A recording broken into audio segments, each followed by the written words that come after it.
The story begins with our MC about to start the 100th floor of the Tower of Challenges. Inside, there are epic monsters and dragons flying through the skies, making the challenge even harder. Seeing that sight, our MC gets annoyed, calling the enemies persistent pests and warning that fighting won't do them any good. This guy's name is Jinwoo, the #1 player in that universe known as Jinwoo God, who plays focusing on the summoner class. The global chat is boiling with comments saying the game is dead, criticizing the fact that he plays solo and even accusing him of using cheats for clearing the mazes so fast. Another player sends a message asking if he is busy, since he cleared the previous floor a long time ago and the community doesn't understand the delay. With his cell phone in hand, he apologizes and lets them know he is a little busy at the moment. In real life, the MC confesses to himself that his existence is a total failure. For 10 years, he was addicted to games and didn't go to college or get a regular job like everyone else, which definitely left his parents devastated. Because of this, he made the decision to drop this addiction to finally act like a decent human being at 24 years old, aiming for his rehabilitation. Back in the virtual world, he was ready to beat the game. And his only goal now is to end the journey of the legendary Jinwoo God on a high note. Behind him, golden warrior angels ready their bows while the boy reinforces that he will clear this final stage and give up the gamer life once and for all. In this tense moment, he shouts asking the system to open the summon window. Immediately a holographic panel appears, revealing his vast inventory full of extremely powerful creatures. The chat gets busy again with the rank 2 player warning that he really doesn't usually read the messages and asking the crowd to wait a little longer. A gigantic white whale appears in the air as it gets summoned through an ultimate skill. In the comments, the sane girl reminds the other players that it has been exactly 10 years since that title was released. Without wasting time, the angels shoot light arrows at the MC. But our MC doesn't show a single ounce of fear, and manages to defend himself easily with a water skill. Facing that situation, the MC realizes it won't be as easy as he imagines. Seeing that scene, the players admit to getting chills and confess they can't log out before seeing the end of the 100th floor. Then, the angels attack Jinwoo non-stop. And after the relentless sequence of attacks stops, Jinwoo strikes back, defeating the angels in an instant. And, even after being attacked by high-level monsters, he hadn't taken a single scratch and remained calm through it all. The chat crowd goes wild, praising the summoner's absurd skills and asking if everyone saw the system's latest mysterious announcement. A massive fire dragon roars fiercely, preparing what seems to be the tower boss's ultimate attack. The topic among the players shifts to a rumor that a new world would open if someone cleared the floor, and upon seeing the fire attack coming his way, Jinwoo summons a colossal water dragon and strikes back to cancel out the fire attack. While the battle happens, the chat discusses the meaning of the system's rule change, but soon they conclude that the developers only wrote that for show, doubting anyone would actually beat the game. A massive energy vortex forms in the air, leaving some veterans wondering if the game's promise was real or not. In the middle of this virtual apocalyptic chaos, Jinwoo stands his ground, completely unfazed. Surprisingly, a system message pops out of nowhere, confirming that reality is indeed going to turn into a world of summoners. A colossal explosion of light swallows the screen, marking the end of the hardest challenge in history. The foam screen lights up, showing the highly anticipated notification of clearing the last floor to the boy's joy. In the middle of the street, the young man throws his arms up and screams at the top of his lungs, celebrating his epic victory. People in suits around him stare in shock, thinking he's just another crazy guy making a scene on the sidewalk. Completely ignoring the disapproving looks, he brings the phone to his face, relieved to finally say goodbye to this addiction. Before uninstalling everything, he decides he needs to hit the forums to brag a bit to the veterans who doubted him. Suddenly, the crowd around him stops walking and starts looking up at the sky, completely confused by something mysterious. The MC turns his head as he notices the strange commotion of the people on the street. A gigantic blue system screen, identical to the game's, appears hovering over the city buildings. The floating message announces in huge letters that the beta test has officially concluded for all of humanity. Without understanding absolutely anything of what's happening, he wonders why a hologram from his phone invaded the real world. Countless red scrolls begin to rain from the sky, falling scattered in the middle of the busy avenue. Pedestrians pick up the objects from the ground, totally curious to find out what that bizarre event is about. A man in a suit holds one of the scrolls, which projects a hologram asking to be torn immediately. The crowd around thinks it's some sort of super realistic marketing stunt and encourages the guy to open the item. Immediately, the executive pulls the edges of the paper and tears it in half without thinking twice. Panicking as he recognizes the danger of that item, the boy reaches out screaming for them to stop fooling around. Too late, the scroll splits completely, releasing a terrifying energy. Magic flames explode straight from the paper, severely scorching the man, who screams in total agony. Shocked by the brutal scene, the MC stares at another floating window that officially announces the dawn of a new era. A meteor shower brings immense stone monsters that plummet from the sky, crushing the asphalt and completely wrecking the surroundings. Frozen in the middle of the street while the world goes crazy, the young man refuses to believe his game turned into reality. He turns his face sharply, very startled by the loud boom of destruction spreading. A woman in a coat screams in terror, witnessing the absolute chaos that took over the city in seconds. The traffic turns into a complete mess, with trucks crashing and people getting crushed, crying out for help in despair. A man in a suit is already seen passed out on the asphalt with a huge mess forming under his head. Jinwoo himself ends up falling badly hurt in the rubble, cursing that darn game before completely blacking out. His cracked phone rests on the ground, displaying the sinister notification of the New World Order. Time passes and a scene cuts to a hospital room where the TV reports South Korea's weak performance in an international league that uses the scrolls. In the hospital bed, the boy's fingers begin to twitch slowly, indicating he is waking up. His mother drops her knife onto the plate, completely in shock upon noticing the slightest movement from her bedridden son. The woman cries out for her husband in tears, asking him to run as fast as possible to get a doctor. With bandages on his head and looking lost, the MC finally opens his eyes, staring at the white ceiling.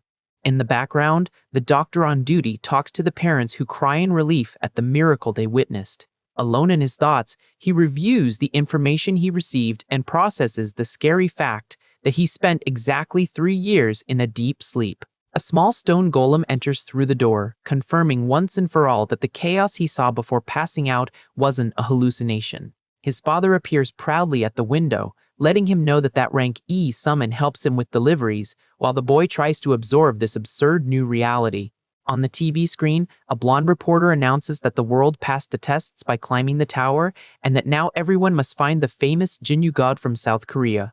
Watching all this straight from the hospital bed, the MC immediately realizes they are talking exactly about him. The woman on the TV keeps claiming that if this guy shows up, the whole world will turn upside down, while the boy is absolutely certain there is no mistake in that name. Without a shadow of a doubt, that blonde is Rachel, who is part of the 5 Emperors of the Skies in the game. Suddenly, a blue system screen pops up in front of him, asking if he wishes to start the tutorial. Staring at the floating message, the young man still finds it hard to believe that the world of his summoner game became the purest reality. Worried about her son's condition, his mother asks him not to start the tutorial now and to rest a little more, but he promptly refuses the offer. Giving a confident smirk, he explains he needs to adapt quickly and asks her not to worry since his body is feeling great. With that, he gets out of bed, reflecting that he still doesn't fully understand this new world, but that this will be way too easy, because when it comes to this game, he has total confidence in being the best in the world. Already at home after being discharged, the boy sits in front of the computer, noticing how everything has fundamentally changed. Focused on understanding the situation, he dives headfirst into studying this new reality where things stopped being just a game.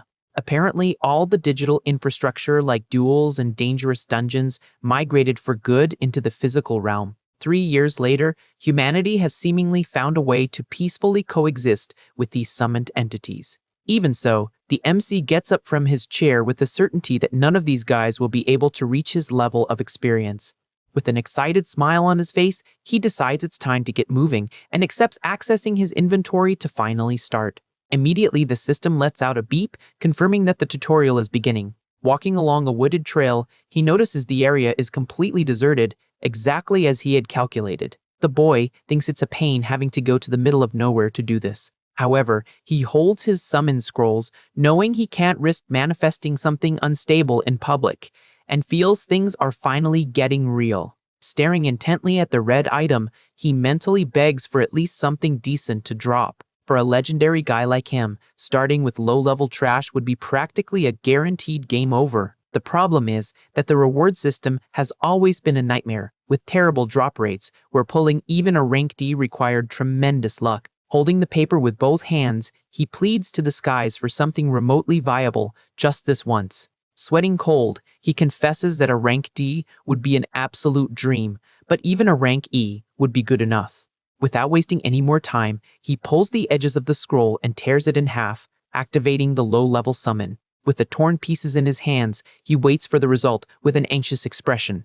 The remnants of the paper start to glow and crumble, while he wonders what these manifestations will look like in person. Suddenly, an explosion of blue energy and intense lightning erupts right in front of him, lighting up everything around. Startled by the aggressive reaction, the young man takes a step back, shouting, totally surprised by the flash. As the scroll turns to ashes in the air, the system screen loads, announcing the player's name. In the middle of a bright golden light, a small blonde fairy stretches her body while the system notifies that a rank EX wind fairy was successfully summoned. The MC widens his eyes, completely shocked, questioning if this absurd level was even part of the game's original data. Rubbing her sleepy little eyes, the tiny creature mumbles a soft sound, still half lost. Right after, she gets a huge scare, looking at her own hands without understanding absolutely anything of what's going on there. The boy watches the fairy mumble in disbelief about actually being summoned and suddenly realizes it's bizarre for a summon to be able to talk to itself. With his eyes narrowed to analyze the situation better, he asks her to hold on a second. Pointing his finger towards the tiny flying creature, he asks if by any chance her name is Ramba. The fairy freezes in the air with teary eyes, remembering that there was only one person who used that name, and asks if he is Genu God. Filled with emotion, she flies straight to his face, crying her eyes out and desperately asking if he really is her old master. A bit thrown off by the yelling, he confirms his identity, while the fairy keeps screaming that she missed him so much. Letting the tiny creature touch his face, he reflects that all the memories about that rank E summon are rushing back to his mind. Back in the day, by exploring hidden mechanics and optimal runes, she would turn into a top-tier support, and the two spent so much time together that he ended up giving her this affectionate nickname. Staring at his companion sitting on his finger, he remembers very well that this unit had been banned from the game during a massive bug fix in the first year. At the time, he was furious when they deleted a summon he spent a whole year perfecting, and now he has no clue what this craziness happening in the real world is about. Reading the info on the floating blue screen, the young man is intrigued to note her status marks. Her is placed in quarantine. Whimpering non-stop, the little fairy explains she was dragged out of nowhere into a bizarre void where she was stuck in an inescapable cage and begs them to stay together forever from now on. Delicately, the MC holds the tiny creature with both hands, asking her to take it easy. Confused by this whole story, he asks directly who was responsible for putting her in this so-called quarantine. Very nervous, the fairy tries to force her mind to remember something but ends up stuttering without being able to form an answer. Suddenly she grabs her own head, screaming in pain while the boy just watches the scene, unable to do anything. Through tears, she explains that the pain is unbearable and she can't access the memories, indicating someone probably put a cognitive seal on her mind. With a long sigh, the master accepts the situation and asks her to tell only what she can remember without forcing it. Facing him, the fairy apologizes for the limited information, but reveals they were all put in absolute isolation, no matter how much players tried to summon them. Catching the detail in her words, the boy asks if there are other units in quarantine besides Ramba herself. With his hand on his chin, he puts the pieces together, trying to process the info that there are supposedly about 10 entities in this same situation. Breaking into a cold sweat with the obvious conclusion, he mumbles to himself that this is totally impossible to believe. What comes to his mind are exactly the 10 specific summons that were flagged as bugs and deleted while he was still using them in the game. The fairy warns she doesn't have all the details, but apparently he gets a window of opportunity whenever he uses a scroll, and it had been a long time since she felt the pull of a low-level item. Looking at the scraps of red paper on the ground, the young man deduces that these beings reclassified as rank EX only respond to the items he himself uses. With the second scroll firmly in his hands, he shows a determined look, being absolutely certain he is the only person on Earth capable of pulling rank EXs. Tearing the second summon scroll with force, he wonders if this is some kind of hidden perk for clearing the tower, and if every paper now has a guaranteed rank EX drop rate. Breaking his expectations, a gigantic hairy blue gorilla appears flexing its muscles in the middle of a bright light. With a face full of immense disappointment, the boy realizes the rank EX drop rate is still subject to pure luck and curses that garbage gacha game. With his hand on his chin, he concludes the strategy remains the same, needing to burn as many scrolls as possible to maximize his roster of powerful companions. Looking up, he is fully convinced that if he manages to recover all the rank EXs, he will become even more invincible than he was in his prime. Right after, he calls the attention of the Wind Fairy, who floats peacefully near the new team member. The master seriously asks her to stop calling him Jinugode from now on and use only his real name, which leaves the little one confused. Calmly, he explains that because of the 5 emperors, this old nickname has already become famous all over the world.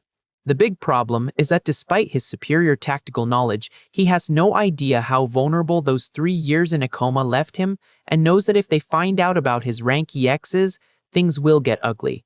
With a serious expression, he concludes that using that name would only paint a giant target on his back, attracting envious people hungry for power. At that moment, the trees around them start shaking violently with a strange noise approaching. A blue magic energy starts circling around the boy and the gorilla in the middle of the forest, catching everyone by surprise.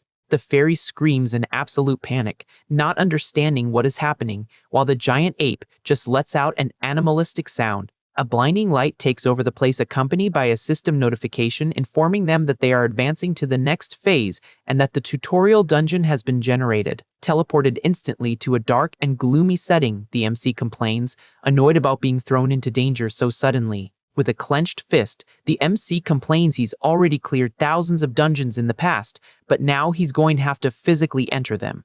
With that, the blue energy begins to swirl, forming a glowing portal in front of him, revealing that doing this in real life is a totally different experience. In an attempt to keep his cool, he confesses to himself he is terrified, but calms down, remembering he won't need to fight directly and that this is just a tutorial. After a long sigh, he decides to face the challenge while the system identifies him and asks him to proceed towards the portal entrance. Walking alongside his summons, the young man knows it's time to fully adapt to this twisted new reality. Already, on the other side, he observes the dark environment and wonders if he finally entered the dungeon. The setting is a fairly creepy rocky cave that puts him on high alert. Soon, a system screen confirms he just entered the beginner dungeon. With the warning hovering in the air, he turns his face, realizing the official test has finally started. Immediately, the game interface pops up explaining that to fight in there, it is mandatory to form a team with the summons. The rule is clear and establishes a maximum limit of 5 creatures per team to face the dangers of the place. At that, the panel displays his 2 available companions and asks if he wishes to add them to the first team. Analyzing the situation, the boy ponders that normally it would be necessary to have a full group of 5 members to guarantee victory in a dungeon. Going in with only 2 members seems reckless, but he knows from personal experience that with a good strategy, the mission is no longer impossible. With a confident look, the master remembers having tested these tactics tens of thousands of times in the past. Without hesitating, he presses the confirm button, having the entire map and mission route already perfectly drawn in his head. In that very instant, the little fairy and the giant ape are automatically summoned in a flash of light. Focused on the objective, the MC looks into the darkness of the cave, trying to remember what monsters usually spawn in this tutorial. A threatening growl echoes through the environment, making the boy's eyes widen in shock. The system alerts about the presence of a hungry gray wolf and states the main mission is to defeat the beast to escape the cave. Facing the threat, the young man quickly identifies that it's a rank F creature. Suddenly, a golden energy starts wrapping around his body like a barrier. The floating warning confirms that a protection shield was just generated around the player. Observing the glowing aura, he realizes the defense mechanism was implemented identically to what existed in the game. However, the notification makes it clear that an attack without the shield will result in real elimination, reminding the boy that a failure there won't just end in a restart. On the other side, the wolf slowly advances while letting out fierce growls. Without wasting time, the master shouts the attack order, making the hairy ape jump with fury at the enemy. The big blue beast charges at the predator, swinging its arms in a brutal and clumsy way. Noticing the beast dodging easily, the MC analyzes the combat and concludes his summon is too slow to hit the target. Already expecting this disadvantage, he quickly calls for the Wind Fairy, who gets the message and starts casting her magic. Using her staff with a lot of excitement, the little blonde manipulates the air pressure to drastically increase her allies' attack speed. The greenish energy wraps around the giant ape's entire body, leaving it confused for a second. Soon the creature's eyes glow intensely as it feels the new power coursing through its veins. Overcome by fury, the blue monster starts striking the ground of the stage with terrifying speed. Satisfied with the scene, the boy smiles and praises his companion's excellent support work, but the gray beast isn't intimidated and bares its gigantic fangs, ready to counterattack. Startled by the enemy's imposing presence, the young man wonders if that thing was always this huge in the game.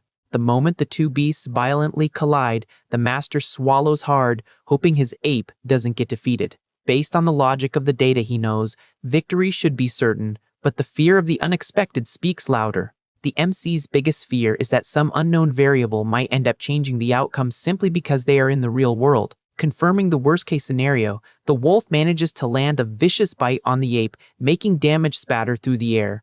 The force of the impact throws the gorilla to the ground, while the predator keeps attacking fiercely on top of it. Panicking upon seeing his ally getting wrecked, the guy screams again for the fairy's help.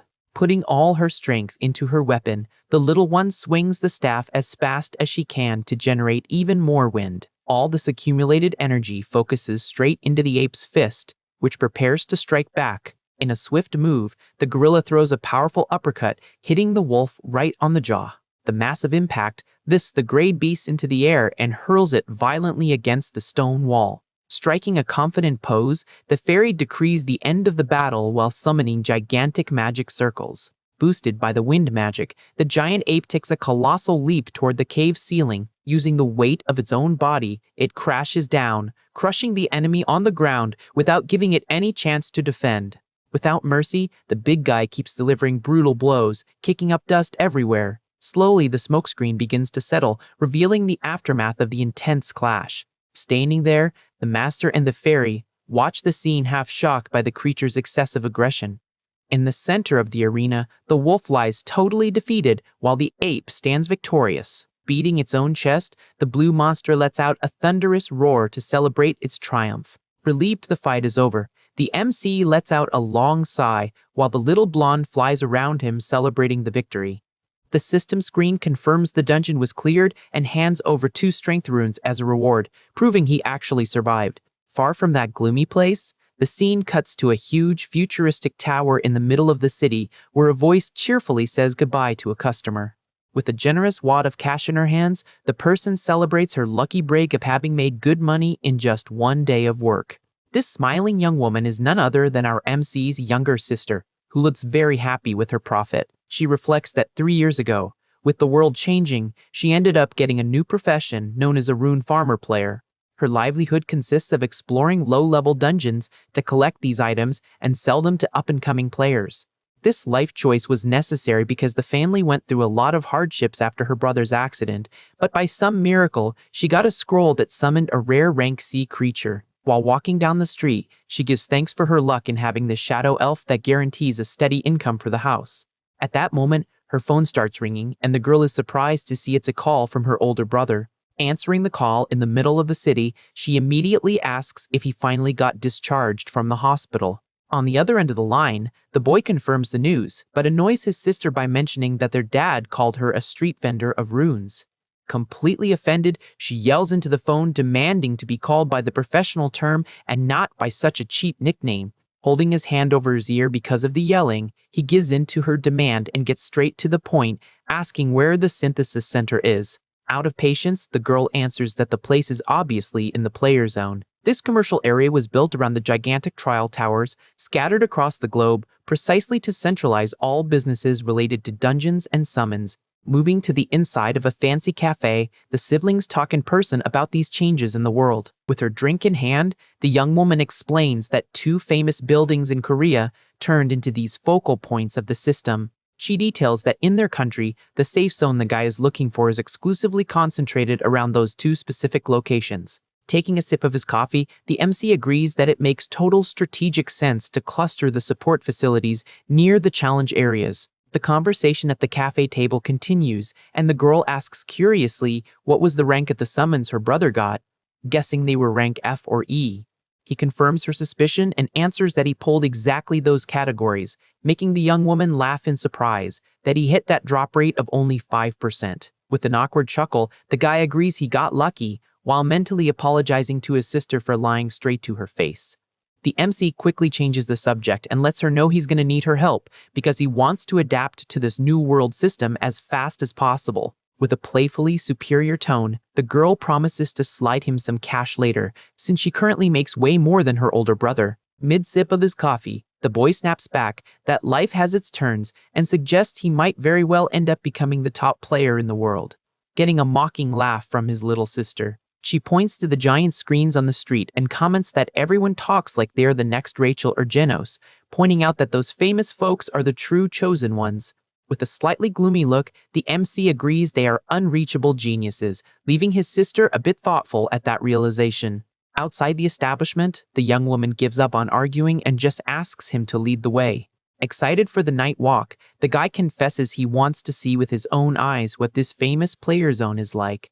Ahead of them rises the colossal glowing tower dominating the urban landscape with its futuristic grandeur. While walking along the promenade, the sister brings up the summons again and asks specifically what monster he pulled, receiving the answer that it was a wind fairy. Totally confused, the blonde mentions she never heard of that creature and immediately demands her brother show it to her.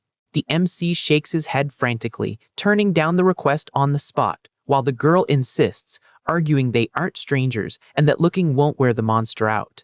Her logic is used against her when the guy asks his sister to show her own summon first, and she takes the challenge right away.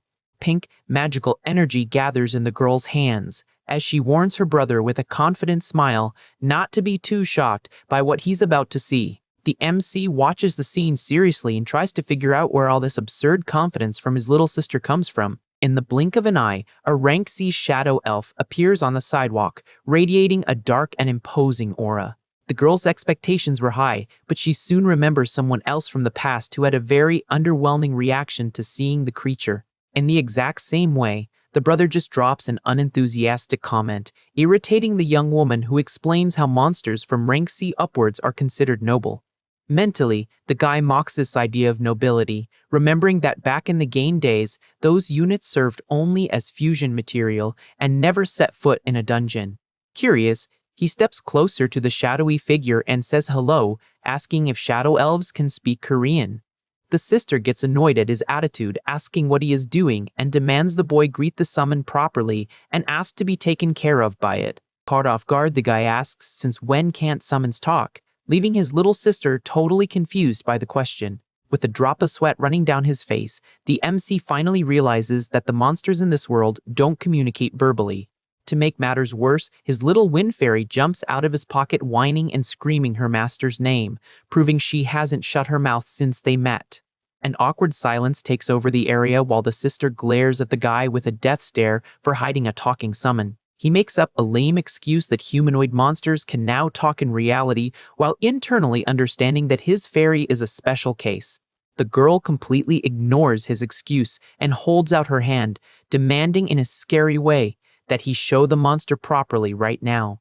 The MC turns his back and dodges the demand, claiming he'll show it later, realizing he needs to be very careful with the fairy to avoid unwanted attention. The guy picks up the pace and tries to shake off his sister, who runs right behind him screaming in outrage and calling him a cheater for bailing on their deal. Suddenly, the boy's eyes widen in shock as he runs into a sight he never expected to find. A vibrant metropolis lit by neon signs stretches ahead, packed with players accompanied by their fantastic summons, casually strolling through the streets. The younger sister catches up to her brother and confirms that place really is the world of Jamsil, explaining that the corporations demolished everything after the tower appeared. Seeing the guy's doubt, she argues that no one in their right mind would want to hang out next to such a gloomy and dangerous structure. The MC goes against common sense and thinks to himself that this creepy vibe is exactly what makes the experience way more thrilling and superior. The girl illustrates her point, highlighting that the dungeons ended up settling in that area, which became a den of dangers where nobody goes for a walk. The young man scans the surrounding area and reflects that dungeons used to be scary, but seeing the game's elements materialized in the real world brings a different feeling. He watches the floating holographic signs and can't hide a smile, admitting that all this novelty is honestly very exciting. Further ahead, they spot a bustling trade center where players freely negotiate everything from summon scrolls to valuable runes. The sight of the market brings a wave of nostalgia to the guy, who remembers the good old days when he spent his days opening scrolls with a rich big shot from the game. His sister cuts the nostalgic mood, pointing to the player's headquarters and suggests he go to the information desk since he is still just a beginner. She insists her brother needs to learn the basics step by step, but he turns down the offer immediately, claiming he has nothing to learn or questions to ask. Giving in to his stubbornness, the young woman lets him know she's going to hang around the area from now on and asks once again if he's sure he'll be fine by himself. With a calm wave, the MC asks her to head home first, leaving the blonde surprised that he decided to stay there in the danger zone. The guy turns around and says he's going to take a walk by himself to explore the place a bit before heading back, leaving his sister slightly hesitant. The young woman watches the boy walk away and finds his attitude really weird, like he's possessed, worrying if he really is okay after just waking up from a coma. Despite her doubts, she figures her brother is just trying to push himself in his own way and yells for him not to overdo it and to call if he needs help. He waves with his back turned and agrees while walking down a dark and deserted alley, making sure no one is around tracking his steps. The MC stops in the middle of the empty street and calls his fairy's name in a careful whisper. Immediately, the little blonde creature appears in a magical flash, screaming her master's name at the top of her lungs with a giant smile. In absolute panic, the guy's eyes widen and he tells the fairy to shut her mouth as fast as possible so they don't draw attention from the main street. He grabs the tiny creature with both hands to cover her mouth and crouches in the dark, desperately checking if the commotion attracted any onlookers. Sweating cold, he stares at the muffled fairy and warns her that from that moment on, she is strictly forbidden from opening her mouth while they are outside. He explains they can't let people notice the existence of a talking summon and lays down the rule that they will only talk inside the dungeons, demanding a nod of confirmation. The MC lets out a long sigh of exhaustion and crouches on the alley floor, reflecting that he desperately needs some seed money if he wants to start exploring the dangerous domains. He pulls his phone from his pocket, revealing on the banking app screen a miserable balance of just over 12,000 won. Discouragement hits hard, and the boy sighs again, lamenting his own luck seeing that he is practically broke in the new era. Images of flying clocks and dollar bills invade his mind, while he wonders if there is any rock bottom deeper than this extreme poverty. The young man curses under his breath and understands he went through a long bedridden period, but accepting that this misery is his total net worth frustrates him deeply, because getting a regular job would be a waste of time. In his mind, he imagines someone suggesting he ask his parents for money, but quickly dismisses the idea, considering it absurd when he remembers his exhausted mother washing dishes. The image of his dad working hard on a construction site also comes to mind, reinforcing that the two of them hold 3 different jobs just to keep the house from completely falling apart. Asking for any amount of money from his folks after all they've been through would make him a heartless monster, and that option is completely off the table. The guy focuses his gaze on his phone screen, swallowing his pride to decide that it's fine, because he is perfectly capable of building his empire starting from absolute zero. The MC remembers his past glory, recalling that the main reason his nickname's legend was unrivaled was precisely because he was always a free-to-play player who never spent money. The boy gets up from the ground with the little fairy by his side and points out that even in that trashy game where the monetary pressure was insane, he managed to grind his way up without dropping a single dime. With a confident smile shaping his face, the boy swears to himself that the shift to the real world won't be an obstacle, and he will definitely climb to the top again. In this moment of pure determination, the phone lets out a loud beep announcing an unexpected deposit of 500,000 won that leaves the guy completely in shock. He looks around, not understanding anything, and wonders where all that cash came from, even considering if it might be some sort of bizarre system perk for new players. However, the truth reveals itself when a message from his mom pops up on the screen, explaining she heard he was already trying to push himself and sent this money to help out. The MC reads the words full of maternal affection and feels a tightness in his chest, whispering his mother's name with a voice thick with emotion. Memories of his time in a coma flood his mind, making him realize that during all those 3 years, she took care of his lifeless body even while facing a terrible financial crisis. He can picture the scene of the matriarch holding his fragile hand in the hospital bed, passing on a comforting warmth that kept him anchored to life. Her gentle touch on his face and her painful pleas begging for her son to wake up healthy echo in his soul as a reminder of the unconditional love he always received. With teary eyes hidden under his bangs, the young man smiles slightly in the dark alley and gives thanks from the bottom of his heart, promising he will make every sacrifice his family made worth it. With a clenched fist and phone in hand, the young man reaffirms to himself that success is his only option. His determination reflects in his focused gaze, as the main goal now is to ensure his entire family lives surrounded by luxury in the future. Accessing the system shop, the MC analyzes the available options, fully aware that the 3 years he was out cold gave a huge head start to the other players, making every second of growth absolutely precious.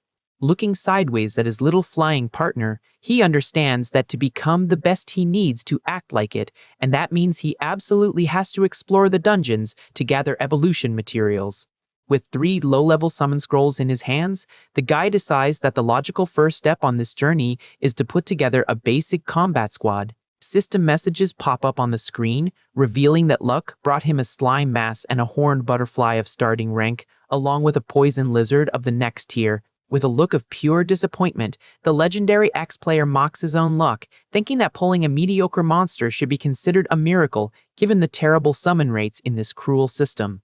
After a quick assessment of the situation, he ponders that the poison lizard at least has decent cost-benefit for beginners. A drop of sweat rolls down his face as he decides he'll use the slime for a while just to make do, and then will discard the creature without an ounce of pity. Facing his unlikely bunch of assembled monsters, the strategist outlines the basic plan, which involves summoning allies to adapt the runes according to the situation and focusing entirely on continuous combat. Our MC cracks a confident smile upon realizing that this routine of grinding endlessly and using evolution mechanics is exactly the kind of grunt work he always handled perfectly well.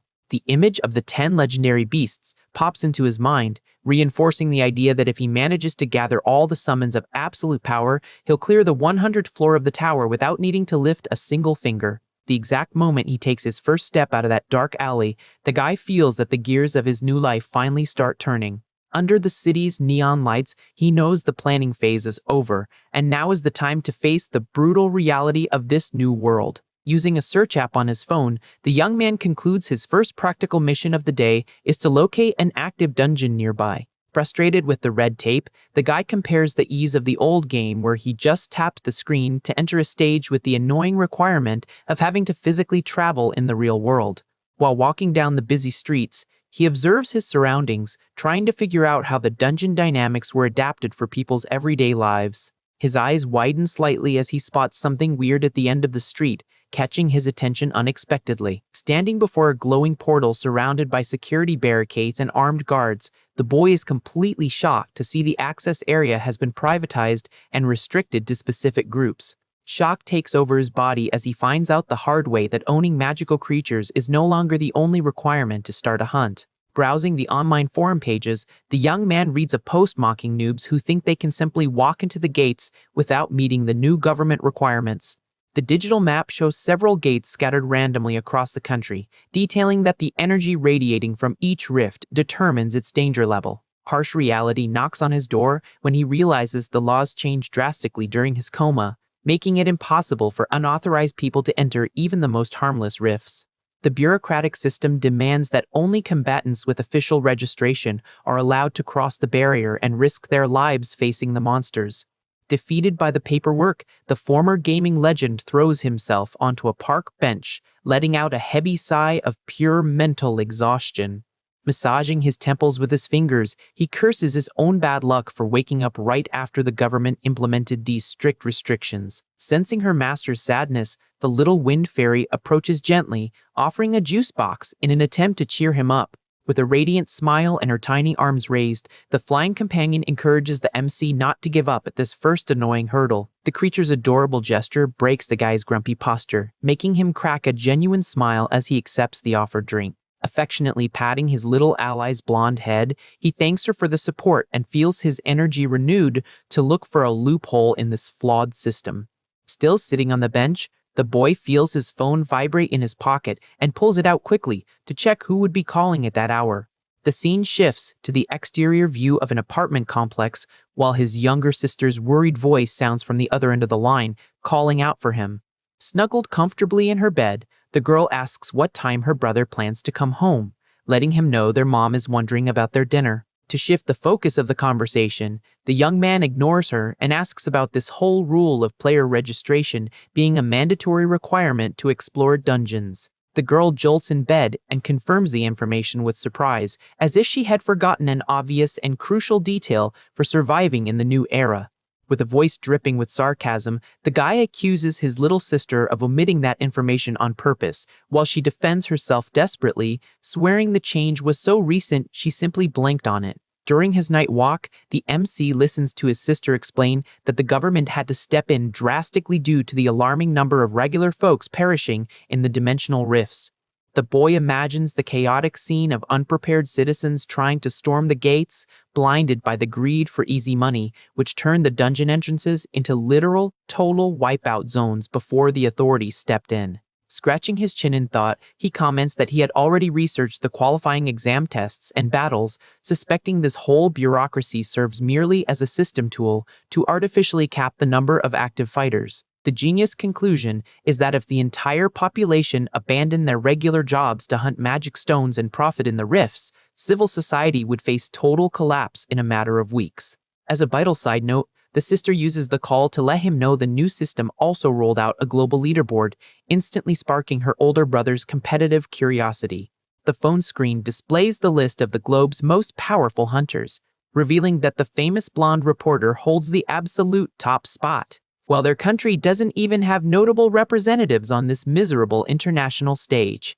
Excited about the topic, the girl naively comments that if the legendary invincible player of the past returned, their nation would skyrocket in the ranks, making the MC sweat cold hearing his own nickname being treated as a national savior. To hide his own nervousness, the former addict wraps up the call in a rush, thanking her for the info before his sister could ask more dangerous questions about his true secret identity.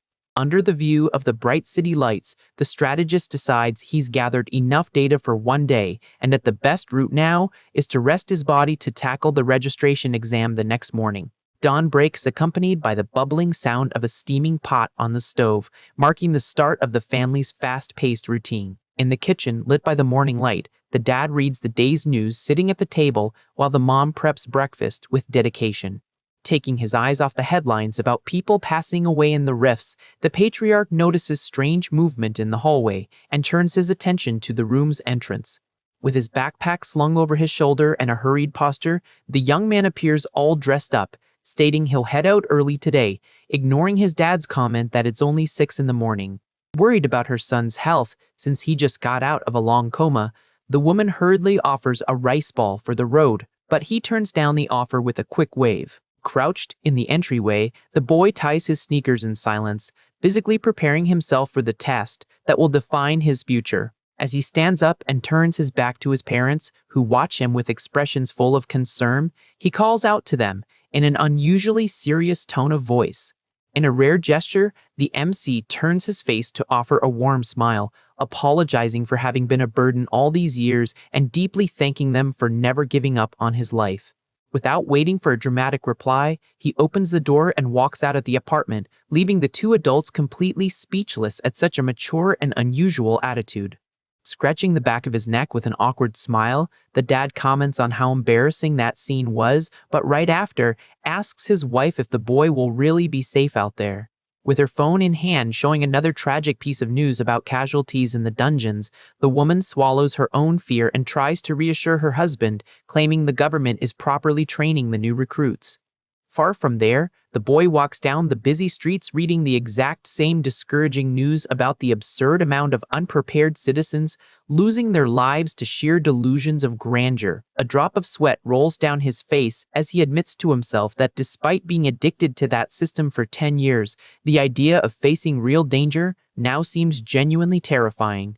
Arriving at the official registration center, the ex-player runs into a massive line of nervous applicants waiting to be called by the receptionists at the front desks.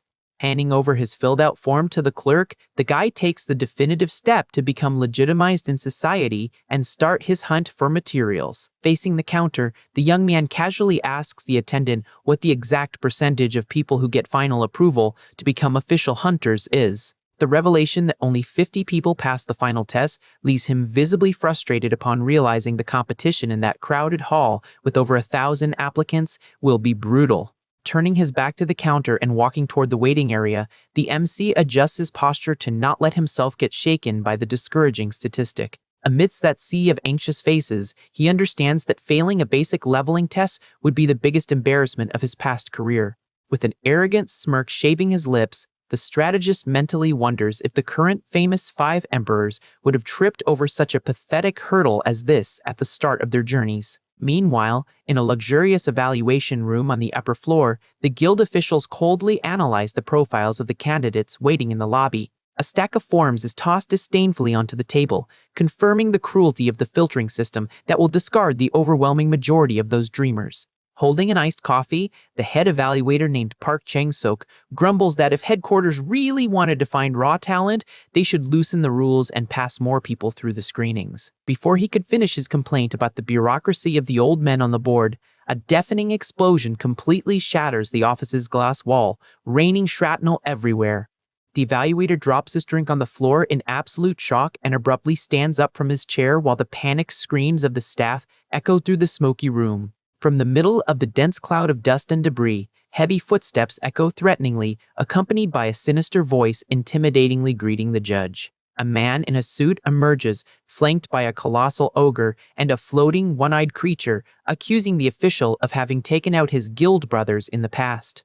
Cold sweat drips down the evaluator's face as he recognizes the terrorist invader, instantly realizing that this suicidal retaliation would bring terrible consequences to the pact building. Without waiting for bureaucratic explanations, the summoned brute destroys the meeting table with a single devastating punch, scattering wood and forms through the air. Cornered in his own office, the judge doesn't back down and quickly summons his squad composed of a flame warrior and wild beasts to initiate a lethal clash right in the middle of the registration center. In the midst of the confusion, the panicking civilians try to understand the reason behind that direct attack on the registration headquarters. The MC turns his head slightly confused by the sudden uproar behind him. Looking at the huge hole in the office wall, he observes the deadly tension between the invaders and the official in the suit. Sitting casually with his backpack on, the guy tries to process the insanity of that situation. In the main lobby, the scared applicants whisper without understanding how a conflict of that level broke out of nowhere. Fear takes over the room while some try to calm down by recalling the head evaluator's reputation as a true exterminator of criminals. Hearing the chatter around him, the boy raises an eyebrow, curious about the suit guy's sudden fame. With a sarcastic smirk on his face, the terrorist mocks the title they just gave him. The judge grits his teeth, outraged by the criminal's audacity to use summons as mere thugs, and declares a state of emergency. Quickly, the facility's guards activate their blue magic barriers to protect the defenseless civilians in the lobby. Without wasting time, the ex-player stands up and calls his fairy companion into action. The small blonde-haired creature appears immediately, analyzing the danger of the environment with a focused expression. Before she could say a word, the guy puts a finger to his lips, ordering absolute silence. Caught red-handed, the little fairy apologizes quietly, remembering the promise to never talk in public so as not to reveal her rarity.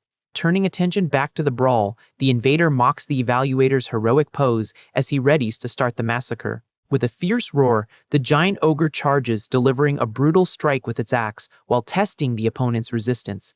Hiding behind a concrete pillar, the MC decides that getting involved in that would only bring unnecessary trouble. However, he realizes this is the perfect opportunity to observe these people's combat style. Intense flames slice through the air, lighting up the hallway with unbearable heat. A violent crash shakes the entire floor, spreading destruction everywhere. Surprisingly, the red brute emerges from the flames without a scratch, looking even more furious.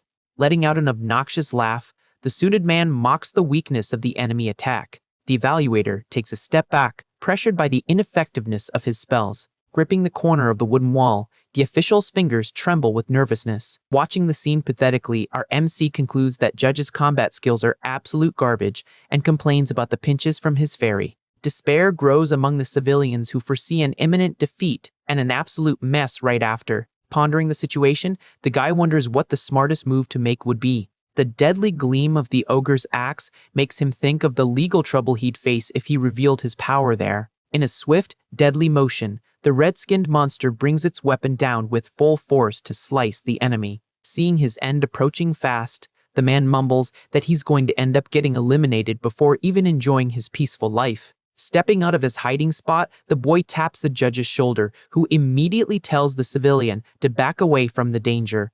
Ignoring the warning, the young man calmly points out that the fire turtle's cooldown is completely out of sync. With a pointed finger, he instructs the official to focus on the support creatures positioned at the monster's rear. Explaining the clash mechanics, he reveals the flying eye is constantly casting thermal protection magic. Justifying the uselessness of the attacks, the strategist guarantees no fire spell would work under those conditions. Widening his eyes, the evaluator finally understands that the brute's reddish skin was a direct result of that defensive buff. Spotting the opening, the man quickly summons monstrous roots from the floor. With a command shouted at the top of his lungs, he orders the ultimate attack at the exact right moment. The flaming warrior leaps over the turtle, unleashing a blast of concentrated heat. A torrent of flame sweeps the scene with overwhelming intensity. Seeing the destructive outcome, the official clenches his fists, amazed by the precision of that tactical tip. On the other side, the terrorist curses in total panic, not grasping how his perfect trick was exposed by some random kid. Pressing the advantage, the giant roots mercilessly advance, breaking the enemy defense. The thick branches wrap around the invader and his support monster, incapacitating them both instantly. To finish the job, the fire creature lets out a final incendiary roar. A gigantic pillar of flames completely swallows the red ogre, scorching its resistance. Fallen to his knees on the ruined floor, the criminal stares at his defeat in total disbelief. Raising his trembling hands in surrender, he screams, begging for mercy. Sweat drips down his face as he swears to turn himself in peacefully to the proper authorities, but a threatening shadow darkens his vision, blocking any hope of escape. Walking calmly up to the tied prisoner, the evaluator tells the trash to shut his mouth, cutting off his pathetic excuses. Lifted off the ground by the magic vines, the invader hears the cold sentence that gang members have no right to a trial. Tears of terror well up in the suited man's eyes as he realizes his end has come. With an unforgiving look and absolutely no empathy, the judge simply upholds the brutal law of that new world. The roots twist with crushing force, piercing the terrorist's body in an immediate mess. Absolute silence takes over the lobby as civilians process the extreme violence of that summary execution. Suddenly, the tension breaks, and the crowd begins to hysterically celebrate the government official's victory. Amidst the cries of relief and insults thrown at the eliminated thug, the MC remains completely still. Staring at the macabre scene, the guy finds it disturbing how normal people cheer for a brutal elimination right in front of them. Squinting his eyes, he accepts their reality has drastically changed, and he will need a lot of cold blood to survive in this new era. Interrupting his gloomy thoughts, the evaluator's polished shoes stop right in front of him, catching his attention. Bowing slightly, the man thanks him for the valuable tip and formally introduces himself as a high-ranking official from headquarters. In a cordial handshake, the boy downplays his involvement, saying it wasn't a big deal. Offering a generous reward, the judge asks about his guild and is surprised to learn the savior doesn't even have an official registration. The suited man is mentally shocked, trying to figure out how a mere civilian managed to identify such a specific buff in the middle of chaos. Regaining his composure, the official just asks for basic ID to process the reward paperwork. Without hesitating, the guy hands his laminated ID to the evaluator.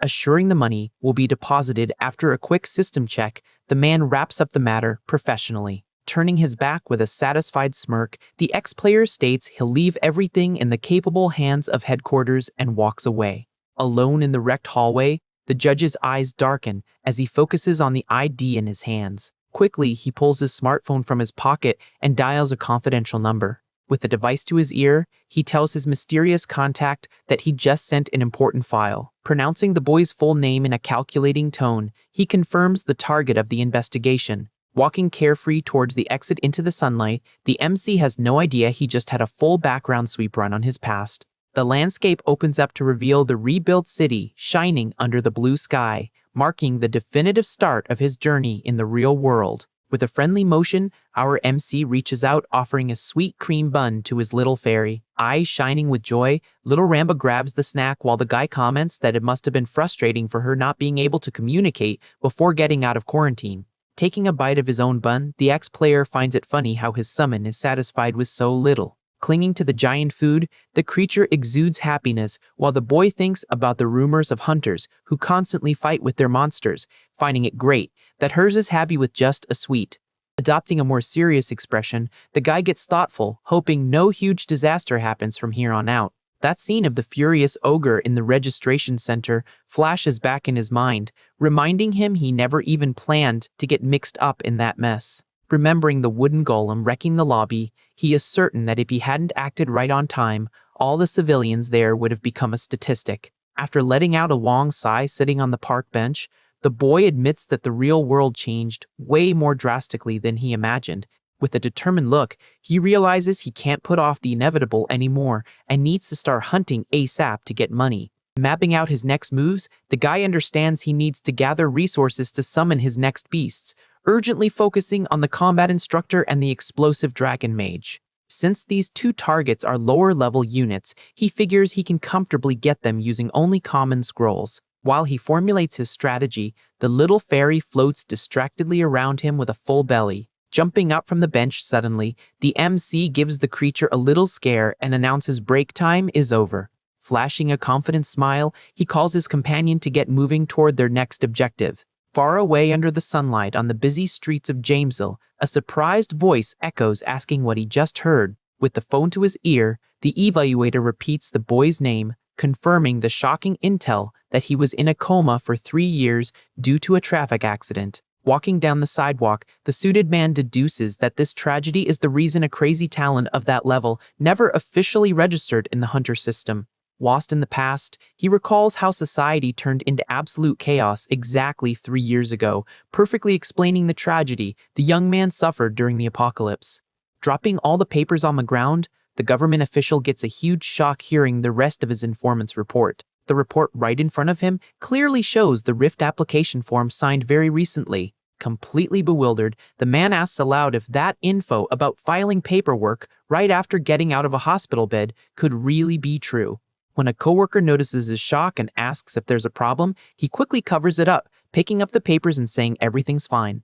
Back to the confidential call, he drops the previous topic and focuses on the person in charge of practical tests for new recruits that month. Eyes glued to the phone screen, the evaluator states he will personally take on that role, giving an authoritative order that nobody is to question his decision. Flashing an excited smile, he concludes the boy has a terrifying adaptability for going straight to registration after waking up, proving to be a diamond in the rough he needs to test up close. In another part of the city, the clean and luxurious hallways of the Government Evaluation Center await the new applicants. Walking calmly through the hall, the ex-player is impressed by the level of the facility built after the world changed. With the wind fairy perched on his head, he notices the massive crowd of people packed in the waiting lobby. Observing the noisy crowd, the guy wonders if all those civilians are there fighting for the same chance in training. The insane competition to enter this magic stone market seems surreal as the rookies chat nervously in the corners waiting for the tryouts to begin. Relaxed in an upholstered chair, the MC finds all that tension too easy, certain that nobody in that place has more system knowledge than he does. Firm footsteps echo through the quiet auditorium, signaling the official entrance of the head instructor. Adjusting his posture in his seat, the boy realizes the theory class is finally about to start. His face shifts to a slightly confused expression as he recognizes the figure standing up front. Taking his spot at the podium, the man in the suit formally introduces himself as Park Chang-sok, announcing the start of the mandatory prep for the written exam. Sometime later, inside a private meeting room, the evaluator asks if the guy was scared to see him running the test. Sitting face-to-face with the official, the ex-player admits he didn't expect to run into him in that position and soon hears a casual question about what he thought of the class material. The boy's mind quickly pulls up a memory of the man pointing to a complex diagram on the whiteboard, trying to teach basic support concepts. At that moment in the auditorium, the guy was just resting his face in his hand, staring at the theory on monster combos with deadly boredom. Even his little shadow fairy had passed out asleep on top of his notebook during the government's monotonous explanation. The worst part was finding out that the textbook material the examiner used was simply an old tactic the MC himself had created and posted on forums years ago without getting any official credit. Back in the present, the boy forces a strained smile, diplomatically assuring him the class wasn't bad, drawing a satisfied sigh from the instructor. Clearing his throat slightly, the suit focuses on what matters and explains he called him in private to discuss that financial reward he promised from the terrorist attack. Before getting into the numbers, the man takes a more investigative stance, asking permission to clear up a personal doubt that's been bugging him. Resting his chin on his hands, the evaluator stares deeply at the applicant and asks bluntly if he used to be a video game player of the old Tower of Challenges. Not understanding the reason for the sudden interrogation, the MC repeats the term with a weirded-out tone. In the new society, this title is given to anyone who experienced the old virtual game that ended up merging with reality, serving as a valuable foundation for 70% of current elite hunters. After evaluating the situation, the boy concludes that admitting his past is the only logical way to justify how an unregistered civilian knew how to read a monster's stats and guide combat during the invasion. To confirm the suspicion, he nods, saying he messed around in the system a bit, making the evaluator break into a wide smile and quickly ask how much playtime he has on his account. His mind works fast, calculating that revealing his 10 years of addiction on a practically dead server would instantly give away his legendary identity to the authorities. Choosing caution, the ex-player lowballs the numbers and blatantly lies, saying he spent only about a year in the virtual world. Taken over by a burst of absurd excitement, the guild official grabs the young man's hands across the table, stuttering as he asks if that's really true. Pulling his shoulders back from the scare, the guy confirms the info while internally wondering if he lied poorly and shortened the time too much to the point of seeming fake. Trembling from pure shock, the suited man claims it's a bizarre and impressive achievement for someone to have endured such a dead, washed-up game for 12 whole months. Laughing to himself while leaning back in his chair, the evaluator comments in awe that the vast majority of the country's top rankers didn't last even 6 months in that outdated system, proving the boy has extraordinary resilience. Getting back to a professional posture, the instructor fixes his tie, apologizing for the scene, and lets him know headquarters prepped 2 exclusive types of rewards for the lobby hero. Holding his index finger in the air, he presents the first offer, guaranteeing he will use his ultimate authority to register the guy immediately, skipping all the grueling tests. As a special bonus, the man smiles, promising a guaranteed and highly paid job inside the administration of the government's central headquarters. Keeping a neutral and thoughtful expression, the MC just listens without interrupting, while the official introduces the second alternative. Excited about the pitch, the evaluator reveals the alternative prize in cold hard cash amounting to 5 million won, assuming the boy will obviously pick the incalculable prestige of the public office. With the space flushed with excitement, the official brags that the government spot is way more competitive than any private company, but gets his hopes crushed when the guy simply says he'd prefer the cash. Completely dumbfounded, the suited man blinks in confusion and tries to argue that the normal registration red tape is a slow nightmare, but the boy just thanks him for the concern and sticks to his choice. Far from taking the shady backdoor deal, the MC pushes his chair back, standing up from the table with his mind made up that he will go through the official tests on his own. Heading toward the exit door, he makes it clear that working in a suit in an office is out of the question, because his top priority is collecting new monsters and he can't waste time with a boring job. On the way to the practical exam, the boy approaches a shimmering blue portal, located right in the middle of the brightly lit commercial district. Standing in front of the distorted spatial rift accompanied by his brute force ape, he calmly confirms his name to the inspector in charge of entry. Holding a clipboard, the uniformed employee explains the rules of the time challenge, warning that he will face the deadly dangers of the Tuesday-themed dungeon and needs to be as fast as possible. From a distance, in the shadows of the sidewalk, the evaluator silently watches the candidate's last moments before diving into the portal. With his arms crossed, the man is still trying to process the bizarre fact that his generous offer of a high-level job got turned down so coldly. Despite the rejection, he knows very well that the kid's genius never stops pulling surprises. Minutes earlier, the examiner had listened, bewildered, to the hysterical shouts of the graders reviewing the boy's theory test, which he aced with absolute mastery.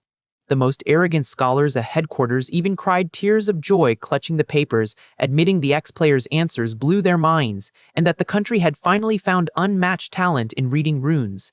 Given so much fanatic praise, the official foresees that if the boy passes the brute force practical test, he will certainly crack the national ranking in record time, destroying the competition. Nervous about the situation, the judge bites his nail in a mix of anxiety and regret, wondering if he shouldn't have offered even bigger perks to try and lock that prodigy into his guild. Back at the rift entrance, the inspector quickly wraps up the safety briefing and points to the blue light, granting the MC definitive access to the lethal test. Taking a firm step forward, the boy decides to make his move. Casually asking if he should give it a shot, he walks calmly toward the giant blue portal accompanied by his trusty ape. As soon as they cross the spatial rift, the surroundings change drastically, revealing the inside of the dungeon. Right off the bat, the system warns that the room is filled with highly toxic slimes, requiring them to defeat the monsters and escape quickly. Without wasting a single second, the MC summons Ramba, who appears radiant, confirming she will stack the buff bonuses immediately. Bathed in an intense greenish light, the gorilla gets the fairy's speed buffs and lets out a furious roar. Historically, the Tuesday dungeon has a complex maze structure where players must hunt slimes to find the path to the boss.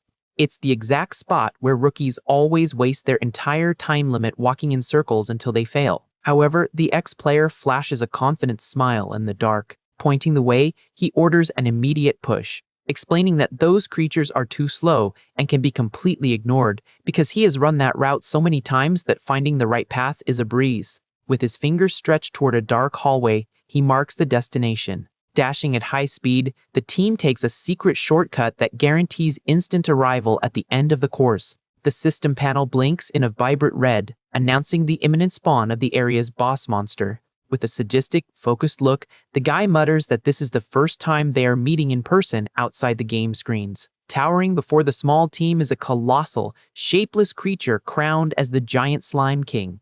Keeping his grim expression, he stares at the gooey abomination with pure determination. The massive, repulsive being waits for the clash, exuding an air of mortal danger. In a loud and clear command, the MC orders his ape to give it his all, and the beast launches through the air like a hairy missile. With clenched fists glowing from the magic effect, the gorilla brings down a devastating blow on the monster's crowned head. The brutal impact creates a greenish shockwave that shakes the entire floor of the main hall. Unleashing a relentless rain of punches, the crazed creature destroys the enemy while the guy watches, commenting that the fairy is overpowered for a good reason. With his arms crossed, he notes that magic buffs turn even a rank F summon into a punching machine with insane speed. The ex-player's mind wanders, imagining how absurd it would be to apply that same acceleration to high-level monsters as he praises his floating partner for the perfect support. The system sound echoes through the room, confirming the big boss was completely annihilated. The blue screen displays the final time of 5 minutes and 32 seconds, slightly frustrating the MC, who grumbles that in his golden days, he'd clear that in under a minute. Suddenly, new notifications pop up, congratulating him for shattering the national record and unlocking a special achievement. Receiving advanced scrolls and reward items, his eyes widen in surprise as he realizes that the time he considered slow was actually the best in the country. Far from there, in the government monitoring room, an operator screams desperately, pointing to the panels that just updated.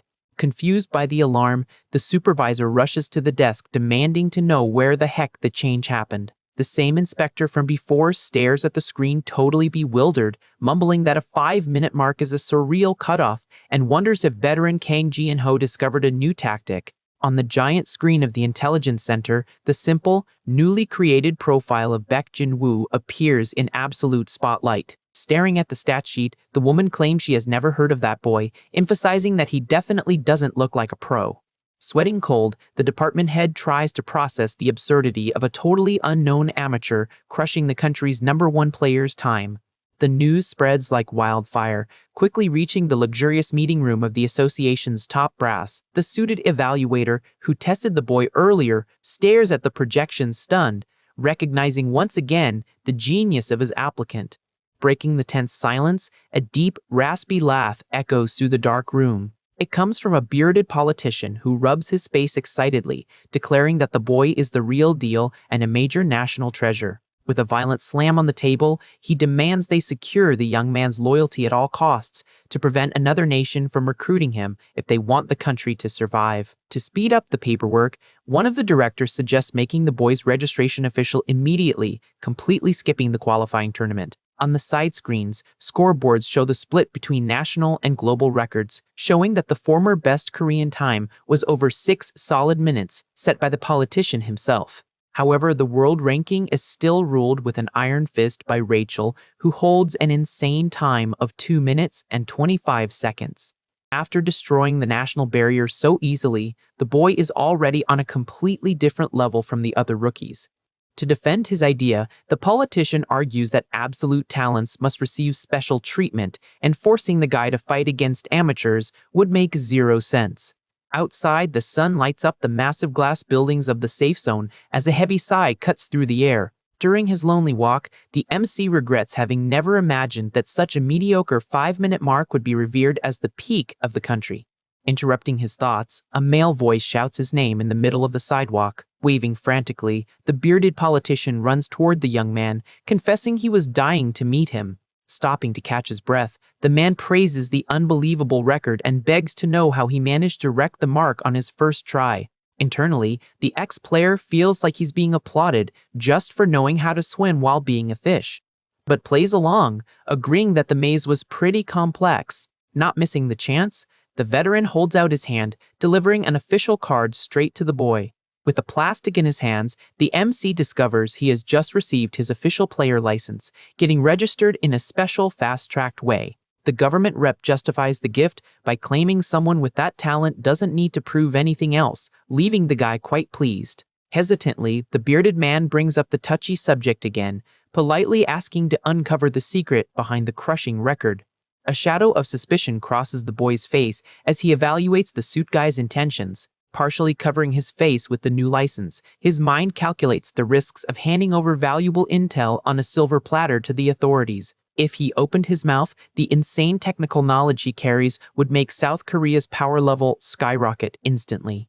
The big issue would be dealing with the fallout of that generosity, because in the best-case scenario, he'd gain infinite wealth and the entire country's backing. On the flip side, the worst-case scenario would involve getting kidnapped and tortured in some hole to be squeezed for every last drop of information. With a long sigh, the young man cuts the tension, facing the man head-on and pointing out that first, he must grasp the weight of that question. Keeping his stance, he snaps back dryly that asking about a player's combat secrets is extremely rude, leaving the big shot in shock. Covered in a cold sweat and visibly embarrassed, the government rep bows his head, apologizing sincerely for prying. With fists clenched in frustration, he acknowledges that a summoner's strategies are highly sensitive secrets.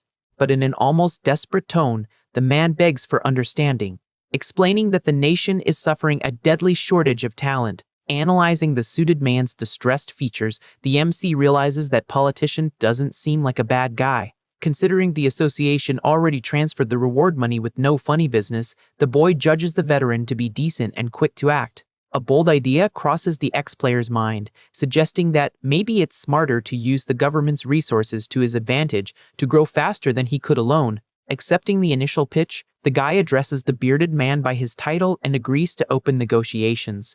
To avoid nosy eavesdroppers in the middle of the street, he suggests they move to a more private spot. Now sitting comfortably in a private room, the politician claps his hands together and directly begs for the young prodigy's help. Leaning on the table, the veteran stresses that headquarters desperately needs his tactical knowledge. Shifting the mood of the chat, the suited man brings up the boy's medical history of 3 years in a coma, sparking an icy glare from the MC, who asks if they've been snooping into his life.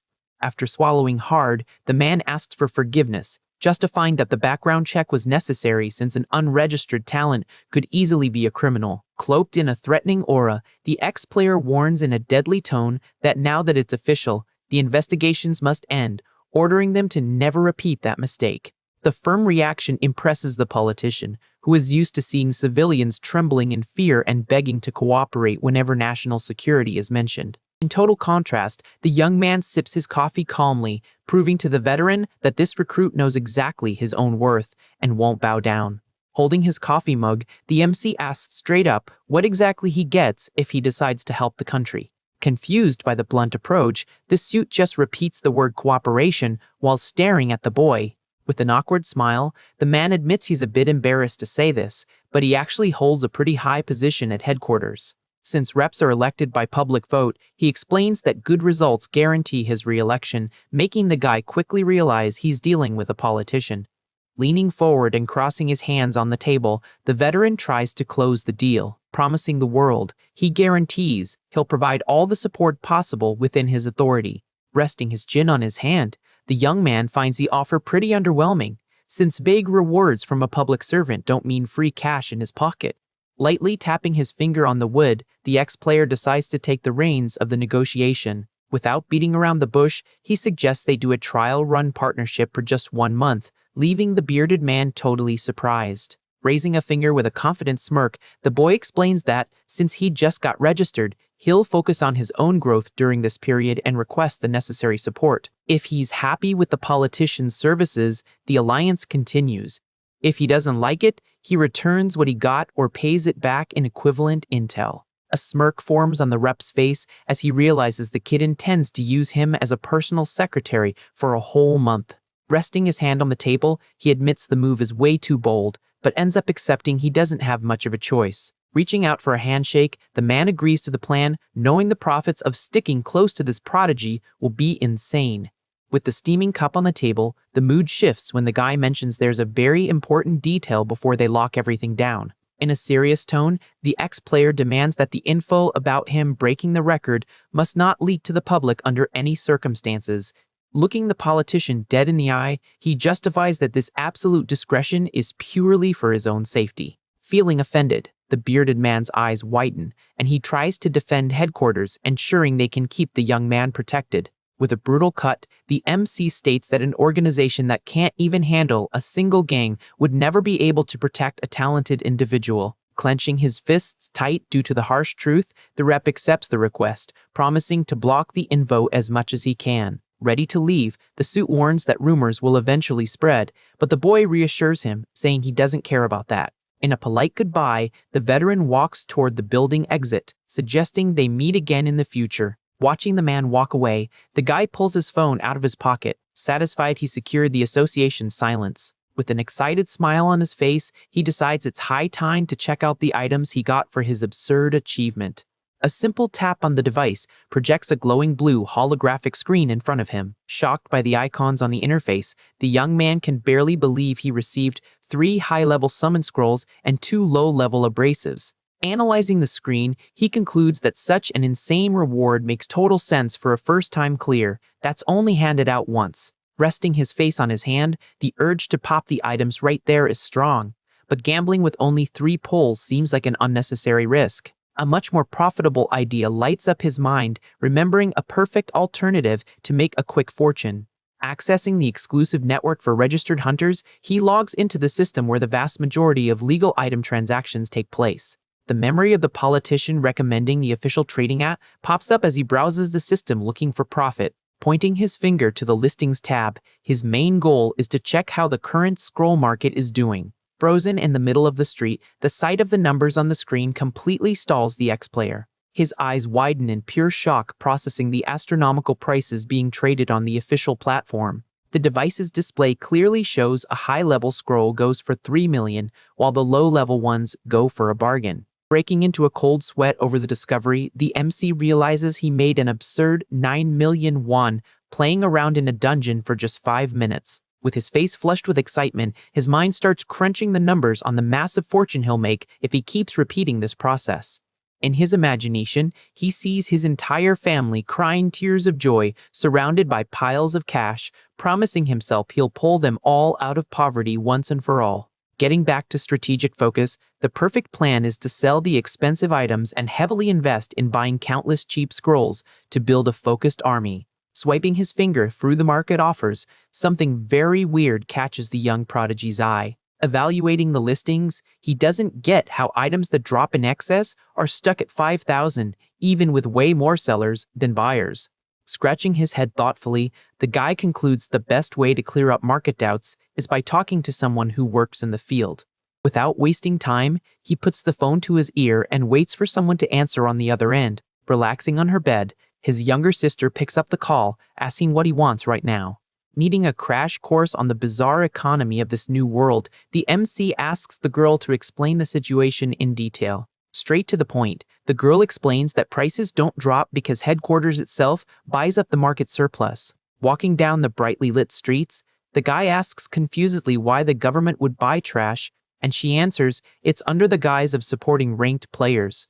Chilling comfortably on her mattress, the rune farmer details that the bulk purchases are made with tax money, locking the price floor. Knowing there will always be a guaranteed buyer, players have zero reason to lower the prices of their listings, causing artificial inflation. A spark of curiosity hits when the sister mentions the government policy might get scrapped soon, and he asks why.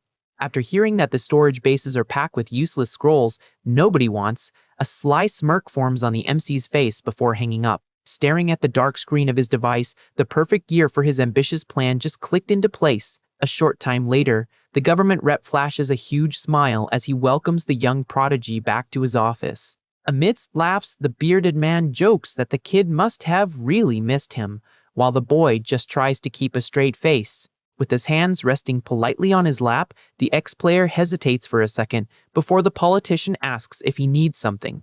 With the most shameless face, the guy asks for a ton of low-level scrolls, leaving the veteran confused as to why he wouldn't want the high-quality ones. Asked about the exact amount, the MC doesn't think twice and demands as much as the man can get. Resting his chin on his hand, the suited man evaluates the request, knowing that parting with a chunk of the 50,000 papers that arrive daily wouldn't hurt at all.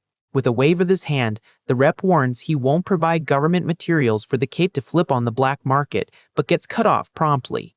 Shooting a sharp look, the summoner guarantees he will personally use every single stranded item from the stash, sparking the experienced politician's curiosity. Given the boy's confident posture, the suit deduces that this genius hunter surely has some crazy plan involving the papers everyone considers trash. Raising a warning finger, the bearded man agrees to release the stash but sets an immediate condition. Leaning in close to the guy, he demands a taste of the prodigy's tactical knowledge as payment.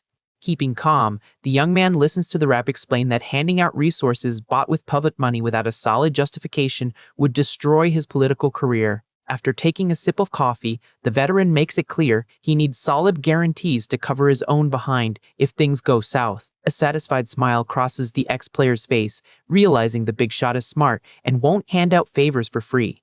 Relaxed in his chair, the MC accepts the terms smoothly, knowing that fair trades guarantee a more professional relationship. Raising his index finger to start the lesson, he begins talking about a concept called seconds reduction in achievements, leaving the politician lost. In a straightforward way, the guy explains that the prize for grabbing first place in a national dungeon always yields 3 luxurious scrolls. The big trick, however, is that the system always hands out the exact same absurdly expensive reward every time a different player breaks the set record. Like a relay race, the strategy is to have teams beat the previous time by just 1 second, sucking infinite resources from the system. Such a simple tactic would make South Korea's military power and economy skyrocket to ridiculous levels in no time. Stroking his beard thoughtfully, the man acknowledges that top rankers already use a limited version of this tactic to get rich. However, the young man argues there is still a massive crowd of hunters who never grab these rewards, making the plan totally viable on a large scale. With an intense and calculating look, the boy plays his final card, claiming he'll hand over the ultimate strategy to dominate the Tuesday dungeon on a silver platter. Clapping his hands together in excitement, the bearded man concludes his suspicions were dead on. Completely thrilled, the politician deduces this was the exact same method the boy used earlier, while the MC just decides not to correct him about the true origin of the strategy. With a clenched fist, the government rep is amazed at the idea that anyone would be able to clear the challenge at the 3-minute mark. Putting up a hand to pause, the ex-player asks him to slow down and settle another matter first. With a laid-back posture, he states they need to set a price for that intel, demanding high-level summon scrolls on top of the agreed low-level materials. Startled by the sudden reply, the veteran questions if 50 of those items wouldn't cost around 150 million, while the guy simply argues that price is still a steal. Sitting with his arms crossed, the prodigy explains that this method can be used even in the hardest dungeons, yielding billions in rewards, which quickly wins over the suit. With a long sigh of compliance, the older man ends up caving to the demands. True to the deal, the politician promises to wire the money immediately if the intel proves true. Showing zero worry, the summoner guarantees that besides the deal, he will supply 10,000 low-level scrolls every single day, claiming the man won't regret it. Later, under the light of a beautiful sunset, the staff gathers outside the building waiting for the boss to arrive. Standing on the lawn, the men in white shirts chat among themselves, trying to figure out the reason for that unusual summons. Flashing a confident smile as he walks up to his subordinates, the evaluator reveals he called them there to run an important test. Catching the boss's tone, one of the employees playfully remarks that this must not be just any normal experiment. At that, another guy in the group mentions he heard rumors about the Tuesday dungeon record being recently broken by some guy named Park Chun-sik. To confirm the rumors, the bearded man makes up a story that he got a strategy from overseas and the results were great when testing it with the genius kid. Intrigued by the reveal, one of the suited men questions if that's true, finally understanding the reason for all the secrecy. With a determined look, the government rep confirms his team's suspicions. Exuding confidence, he announces that from that moment on, they are going to absolutely destroy the Tuesday dungeon. The reveal of the operation's big secret comes with a glowing blue lizard, pointed out as the essential beast to clear the challenge. Staring in total bewilderment, the subordinates are in disbelief, realizing it's a painted Komodo. Known by General Info as a sturdy monster with good attack power, this lizard acts as a typical tank and damage dealer. Ranked as a B-tier beast, this versatile animal stands about 1 meter and 70 centimeters tall. However, in practice, users know it's a tough beast to level up, having pretty questionable stats compared to other creatures of the same rank. What the vast majority of players didn't know was the absurd brutality this animal hides against a specific target. As the natural predator of giant slimes, just unleashing the starving lizard in the dungeon guarantees an extremely fast clear of the place. Late that afternoon, the sun reflects on the big city building's windows as the operation kicks into gear. Amidst intense celebration, the team cheers, seeing the system notifications showing they beat the first place time, clocking in under 4 minutes. Tossed in the air by his subordinates, the politician smiles, relieved to see that ugly lizard is a true money-making machine. A few days later, the vibe in the councilman's office is much calmer and focused in the morning. Several newspaper headlines are already reporting the fact that the records for that dungeon are getting crushed repeatedly. With a long sigh, the evaluator looks at internet posts praising his tactic of sourcing cheap overseas intel. Resting his chin on his hands, the experienced man comes to the conclusion that this kid is invaluable, far surpassing a rookie player. Pulling a folder of documents from his desk, the suit firmly decides he will create a team dedicated exclusively to the young summoner. Shuffling through the pages, he carefully starts hand-picking the most suitable profiles for this new mission. On the glass table, the politician spreads out the files and sets aside 3 candidates who seem perfect for the job. The detailed resumes show he's sparing no effort to put together a highly competent group. Far from there, in a sunny part, the MC stares at his phone screen, completely shocked by the balance of over 160 million in his account. Blown away by how easy it is to profit, he praises the bearded man's generosity, while his little fairy floats around curious, asking how many cream buns that money can buy. On top of the heavy cash, the ex-player strolls casually holding a water bottle, well aware of his other major prize. A system window glows in front of him, displaying the absurd inventory of 10,000 low-level summon scrolls the staff dropped off that morning. With a sly smirk, the boy reflects that since the deal was executed perfectly, it's time for him to do his part. Holding the water bottle firmly, he unscrews the cap, bracing himself for what's coming.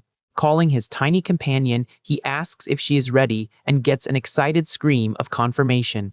In a dramatic fashion, as he pours the water onto the ground, the guy starts praying to all the gods and spirits of heaven and earth, hoping for a drop of luck. Kneeling on the grass with hands clasped, he begs the heavens desperately to land a quality summoned beast, doing the exact ritual he used in the game days. Energy renewed, the prodigy stands up and grabs the first glowing scroll, ready to start the marathon. Tearing the magic paper in half, he kicks off an endless summoning session. A good while later, the guy ends up slumped on the ground, completely exhausted and surrounded by a mob of useless little monsters, letting out heavy sighs. Panting, the MC groans about cracking over 3,000 scrolls in just 1 hour, without getting absolutely anything besides rank F creatures. Poking her master's cheek, the little fairy calls him an idiot, stating that what he wanted would never happen that way. With her arms crossed, the companion asks if he seriously thought an extreme rank beast would pop out so easily just because she came out on the first try. Under the boy's confused gaze, the little blonde makes it crystal clear that was nothing but pure luck. Processing the info, the ex-player realizes that not even 100,000 tries would be enough to get those monsters, and asks what the fairy means by that. Laughing it off, the little blonde mocks him, saying the boy knows nothing about the rules of the new system. Very didactically, she explains there are about 800 million beasts, which equals exactly 10% of the current human population. About to question that math, the young man interrupts her for a second, but she quickly gets back to explaining, focusing on the main point. With open arms, the summon reveals that creatures of her tier are under quarantine, meaning there is only one single individual of each species in the entire world. Spooked by the news, the MC asks the reason behind it, making the fairy shrink back as she admits she doesn't know why either. Getting her posture back, the little blonde points out the only certainty they have is that the boy is the only person capable of summoning these locked rarities. Breaking into a cold sweat, the guy panics, trying to calculate the insane odds of pulling the single extreme unit out of thousands of monster types with millions of copies each. Huddled on the ground under a depressing aura, the ex-player concludes that winning the lottery twice in a row would be a much simpler task. Trying to comfort her master, the fairy pats his back, explaining that once a common beast is summoned, it's removed from the lottery pool until it gets sold. It works like an elimination system where every little monster pulled reduces the total available, increasing the odds with each new try. With his head slightly raised, the boy agrees with the theory, but emphasizes that the challenge is still absurdly hard. Pondering his options, he wonders if it wouldn't be better to focus only on opening mid-level scrolls to speed up the process. He quickly drops the idea, realizing it would be way less efficient since those items are insanely expensive and hard to find on the market. Clenching his fists with determination, the prodigy accepts the odds are tiny, but doesn't plan on backing down. Snapping aggressively back into action, he tears another glowing paper, declaring the only choice is to keep pushing, while his partner cheers him on. In absolute madness, the MC starts tearing scrolls non-stop around the city corners, screaming for his desired monster to appear, while the fairy roots for him frantically. Time flies, and once again, the city is bathed in the orange light of dusk. Thrown back against his own bed, the summoner grumbles. He's going to end up perishing from exhaustion and begs for a piece of bread. Holding the snack, the tiny helper complains her master nearly worked himself to the bone after opening over 140,000 scrolls in just 2 weeks. With heavy eyes and a face totally drained by extreme fatigue, the young man tries to process the hellish journey he just went through. Taking a bite of food while staring at the ceiling, he reflects he even rented this room near the player zone to make synthesizing creatures easier, because he refuses to be a financial burden to his parents. Sitting on the floor, the MC decides it's time to act. Lying on the bed surrounded by a starry glow, the fairy asks if they're going to synthesize today, begging for a cream bun. Standing before a huge building lit by the sunset, they arrive at the synthesis center, which used to be a luxury hotel. Looking at the crowded lobby, the guy notices that just like the Jamsil Tower, other buildings also changed with the world merge. Nostalgic, he comments that the buffet at this place used to be really famous in the area. Near the entrance turnstiles, the flow of hunters and summoners is still packed. Holding a tiny paper ticket, the young man waits his turn, being number 125. Drinking a beverage, he warns his partner not to make any mistakes, and she guarantees she'll do everything perfectly. As soon as the panel flashes signaling his wait is over, the ex-player announces it's their time. Walking into the high-tech room, the boy steps up to a large glowing blue terminal. Floating around him, the little summon asks her master to take good care of her again, excited to begin. At the panel, the guy starts working the controls of the upgrade system. A welcome screen pops up confirming the Wind Fairy's registration on the holographic platform. Without hesitating, he clicks yes to start his partner's enhancement process. A massive list of low-level goblin and lizard sacrifices vanishes while the little blonde starts glowing intensely, making the master laugh nervously at the absurd amount of materials used. The completion notice pops up on the bright panel, marking the end of the procedure. Based in a bright light, the extreme rank entity hits level 21, getting a boost in her intelligence stats. Clapping his hands, the MC is blown away that the fairy only reached that level even after burning over 140,000 scrolls. Floating happily, the partner asks if she looks stronger, getting praises from her master who agrees, calling her the best in the world. Inside, the guy regrets that the max level is 100, realizing that at this pace, evolving will take forever. A few days go by, and the focus shifts to a commercial building belonging to the government guild. Tipping rapidly, the head evaluator remarks that the work is paying off nicely, startling his assistant. Holding some papers, the bearded man reveals he set up a talent management team and plans to put all their effort into the new prodigy. Curious, he asks what the kid is up to right now, and the employee replies the young man is still cracking scrolls non-stop, having picked up even more that day. The boss stops reading the documents, completely shocked that the ex-player is still stuck in the same tiring grind.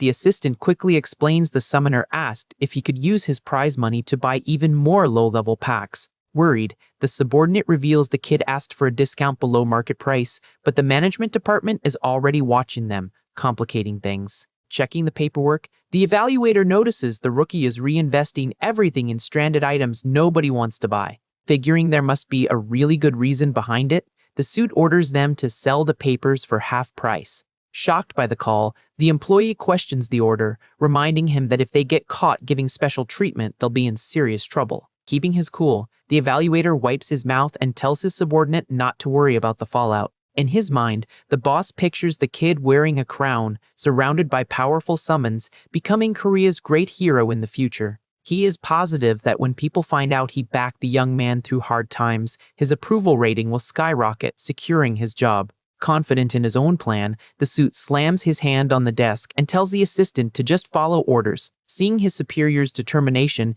the employee swallows hard and agrees to set up the transaction. Putting a finger to his lips, the evaluator demands this financial deal stay top secret among trusted people in the guild. Outside, the sun is already setting over the plaza where the ex-player keeps up his endless marathon. Surrounded by a mountain of paper scraps, the young man tears another batch, crossing the mark of 1,500 consecutive uses that day.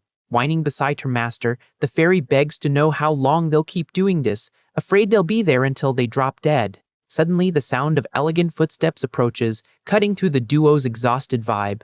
A female voice greets the boy, making him snap his head around quickly, not understanding who was looking for him out there in the trash. Stepping into the late afternoon light, a woman in a suit introduces herself as a rep from government headquarters. The MC promptly stands up, returning the greeting politely while brushing the dust off his clothes. The agent explains she came to discuss the bulk purchase he had mentioned to the registration center's assistant. Catching the guy's attention, she reveals the higher-ups held a meeting about his case and took into account his recent contributions to the organization. Smiling angelically, the woman announces they will make a special exception and sell the stash at half price, absolutely thrilling the kid. Without missing a beat, the rep lets him know there's another piece of good news coming his way. She reveals the management team decided to back his journey with an extra investment of 100 million, making the summoner's jaw drop. Winking at him, she asks that the deal be kept quiet and jokes for him not to worry about the contract formalities. Looking closely at him, the agent makes it clear this is an investment in the relationship between him and the guild, and the guy agrees to the partnership immediately. With business concluded, the woman says goodbye, letting him know she won't interrupt his summoning grind anymore. Watching the rep walk away, the MC feels the weight of responsibility on his shoulders. Holding a bunch of red packs, he understands the evaluator put total faith in his potential and decides he needs to pull an extreme unit fast to return the favor. In the middle of the empty plaza, the boy goes back to tearing items like crazy while the fairy cries on the ground amidst the magical scraps. The pace doesn't slow down, and the ex-player states they're only stopping when they get the training instructor and the explosive dragon. With deep bags under his eyes and a manic look, he admits he's going to end up developing a neurosis just from hearing paper tearing. Pulling only white snakes and low-rank beetles, he insists it's now a matter of pride to get the right beasts out of pure stubbornness. Begging for a miracle, he grips the glowing fabric and makes the sharp motion once again with whatever energy he has left. A burst of golden light erupts from the object, lighting up the whole area and startling the boy, who falls backward. Desperate with joy, the guy screams to his partner that it's the exact same visual effect as when she was summoned the first time. The system screen glows, confirming he got the extreme rank explosive dragon mage, revealing a red-headed girl holding a fire staff. In tears of pure emotion, the master and the fairy celebrate the successful pull, claiming they could even pass away with no regrets now. But the boy's expression changes suddenly, cutting the relief short to focus on the next essential step. He tells his little partner they absolutely cannot stop because they've entered the sacred drop moment, leaving her completely confused by the term. Holding the glowing scroll, the player explains the old legend of summoner's probability. He theorizes that when a good unit pops, the luck flow is wide open, and it's the perfect time to burn through everything by tearing items at an insane speed. With the light covering his face, the prodigy finally feels the heavy fatigue vanish in the face of another victory. Clenching his fists tight, he celebrates hitting his main goal after so much financial sacrifice. Behind him, the new extreme units materialize, proving his risky strategy was an absolute success. The fairy is dumbfounded, realizing the crazy drop moment theory actually worked in the real world. Checking out the surroundings, the other new extreme rank rookie wonders where he ended up after being summoned out of nowhere. Even though he looks visually weak, the ex-player knows this uniformed man's true value isn't in direct combat. Wearing a red shirt and camo pants, the instructor yells at the top of his lungs, asking if anyone there thinks training is a joke. His skills reveal he gets stronger simply by training and has a charisma that completely intimidates other monsters. The master knows that when the sergeant evolves and activates his passive skill, he'll be able to unlock the hidden potential of all the team's summons, accelerating their growth to absurd levels. Ramba flexes her muscles to show she's ready, while the MC celebrates the new lineup. He explains excitedly that the new ally's ability is meant exactly to make the other summons way stronger, even if the fairy doesn't want to train. At that moment, the instructor calmly approaches and greets the boy, noting it's been a long time since they last saw each other. Hearing the guy's nickname, the newcomer connects the dots right away with a surprised look. The red-headed girl gets startled in the background, and soon the sergeant confirms if he really is the famous Jinyu god. With his identity verified, the uniformed man quickly kneels, paying ultimate respect to his old lord. He mentions that after being sealed for unknown reasons, he never imagined he'd see him again in this new world. Without hesitation, the warrior states it's an immense honor to reunite with his master. The young mage also approaches slowly, calling the ex-player's name. Surprised, she asks if he is really her savior, while the boy is fascinated to hear her speak for the first time outside the game. The system screen details that, despite looking like a failed magic student, an ancient explosive dragon sleeps in the heart of that extreme rank unit. This makes her a massive fire damage dealer, capable of shooting powerful blasts shaped like a dragon. However, this starting skill doesn't seem like much until it's awakened by the instructor, whose job is to unlock the hidden passive. With this power active, the redhead's damage increases permanently every time a boss is defeated, turning her into a lethal weapon that only the MC knew how to use right. Crying tears of joy, the mage jumps at the guy, confessing how much she missed him all this time. Returning the affection, the boy laughs and hugs his explosive companion back. To keep a low profile, the MC asks them to stop using his godly nickname when other people are around, preferring to be called just Jin Wo. The two subordinates agree instantly with their lord's request. Satisfied with the assembled team, the ex-player announces it's time to head home and rest after the summoning marathon. The quiet apartment awaits the group's return in the dead of night. By morning, the prodigy stretches in the comfort of his own bed, finally getting his energy back. On the bedroom floor, the three extreme rank monsters are gathered in a circle talking. The sergeant strikes up a conversation with the mage, noting it's been quite a while since their last meeting. The curious fairy joins in, confirming the uniformed man is the famous instructor and recalling they saw each other about a month ago. The warrior agrees and explains that when the little blonde was recruited back in the day, he was already active in the main squad. But the friendly vibe vanishes quickly when the guy in uniform crosses his arms and totally shifts his stance. With a terrifying stare surrounded by invisible flames of determination, he declares the current group is way too weak. Punching his palm, the sergeant insists that to be useful to the master, they still need way more power. That's why he decides training can't stop even while their lord is sleeping, focusing first on the fire mage. The uniformed guy orders her to sit and focus on feeling her own mana, promising to unlock her devouring skill right then, which she accepts eagerly. Next, the warrior's intimidating glare turns straight toward the little fairy. Sensing the imminent danger, she tries to hide under the blankets of the boy who is still sleeping peacefully. Ignoring her panic, the sergeant warns the little blonde needs to boost her attack speed, so he'll put her through a brood strength-focused training. Terrified by the idea, the partner cries, reminding him she's just a magical creature. But the uniformed guy pressures her, asking if she doesn't want to be super useful to their lord. Defeated by his argument, she agrees with her head down and is quickly ordered to start swinging a frying pan in the kitchen as a light warm-up of just 5,000 reps. Shocked by the absurd number demanded on day one, she clings to the covers begging for help. While military chaos takes over the bedroom, the MC stays out cold in his deep sleep, clueless to it all. Far from there, the mood in the guild office is tense after a terrible piece of government news arrived. The assistant informs the evaluator that an official order from the director banned providing any more summon scrolls to the new hunter. Confused, the bearded man strokes his chin, wondering why such a busy big shot would care about such a minor bureaucratic detail. To make matters worse, the woman notes they are demanding a detailed report on how all the previous items were spent, totally annoying the boss. He deduces on the spot that Congressman Inhisu is pulling the strings behind this blatant sabotage. Knowing that jerk politician is always hunting for flaws in his decisions, the evaluator tries to think of a workaround. The secretary warns that the report is actually ready, but the deadline to deliver the next batch of summons to the kid is running out fast. Aware of the huge risk, the man clenches his fist, understanding that if management blocks the items, they'll leave the country's most promising talent hanging. Worried about breaking trust, the evaluator stares at the phone on his desk with a heavy look. Suddenly, a glowing notification catches the attention of both of them in the quiet room. Reading the message's content, the woman's worried posture fades, replaced by an expression of relief. The boy sent a short text letting them know the supply deal wouldn't be needed anymore. He explains he already got the warriors he needed and thanks them for the help, taking a huge weight off the registration boss's shoulders. Meanwhile, under a sunny sky, the MC reaches the outskirts of Guanaxon Mountain. Taking a deep breath of fresh air, he stretches his legs after the long trip to the suburbs. With a confident smirk on his face, the boy checks out the scenery and confirms he finally reached his first real target.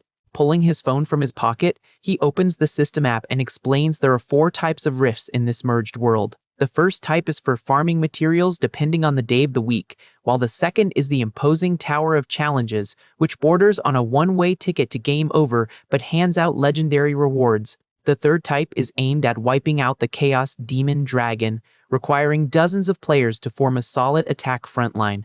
Since this last challenge hasn't been updated in the real world yet, he decides to focus on the fourth and most common option available. Any portal that doesn't fit the other 3 categories falls under the normal dungeon definition, which is exactly the blue glow right in front of him. He remembers that in the PC game, these were fixed stages, but in real life, they spawn randomly across the city map. Checking the online party search panel, the ex-player ignores the dozens of requests for healers and damage dealers, ensuring his current squad can handle the job alone. Tucking the device safely away, he walks toward the barricaded site. At the end of a long stone staircase, the massive swirling portal waits for its next victims. The young man reflects that if too much time passes after a rift spawns, a dungeon break happens and beasts invade the city, demanding quick clearouts. Before touching the magic energy, an agent in a suit blocks his path, demanding official paperwork. Without wasting time, the boy hands the recently acquired hunter license to the inspector. With the system clearing its validity, the guard steps back and immediately grants the rookie access. The employee tells him to be careful in there, lifting the security tape for him to pass. As soon as he dives into the blue light, the guy's relaxed look vanishes in front of the new setting. Lightning strikes across the darkened sky, lighting up the solitary figure of the Summon Master in the middle of a war. A giant black spear pierces the barren earth just a few meters away, marking the bloody battlefield. Scanning the absolute chaos around him, the prodigy quickly figures out he got thrown right into the middle of a large-scale subjugation rift. Right before his eyes, a colossal human fortress is enduring a brutal siege from monstrous hordes. Armored soldiers scream desperately on the upper walls, warning the orcs are climbing and ordering boiling water to be dumped. The disturbing sound of crushed skulls and shattered steel fills the air as the beasts climb the barriers furiously. Watching bodies drop up close, the MC recognizes that back on his monitor, that was just an attack graphic, but now the end of the line smells like real damage.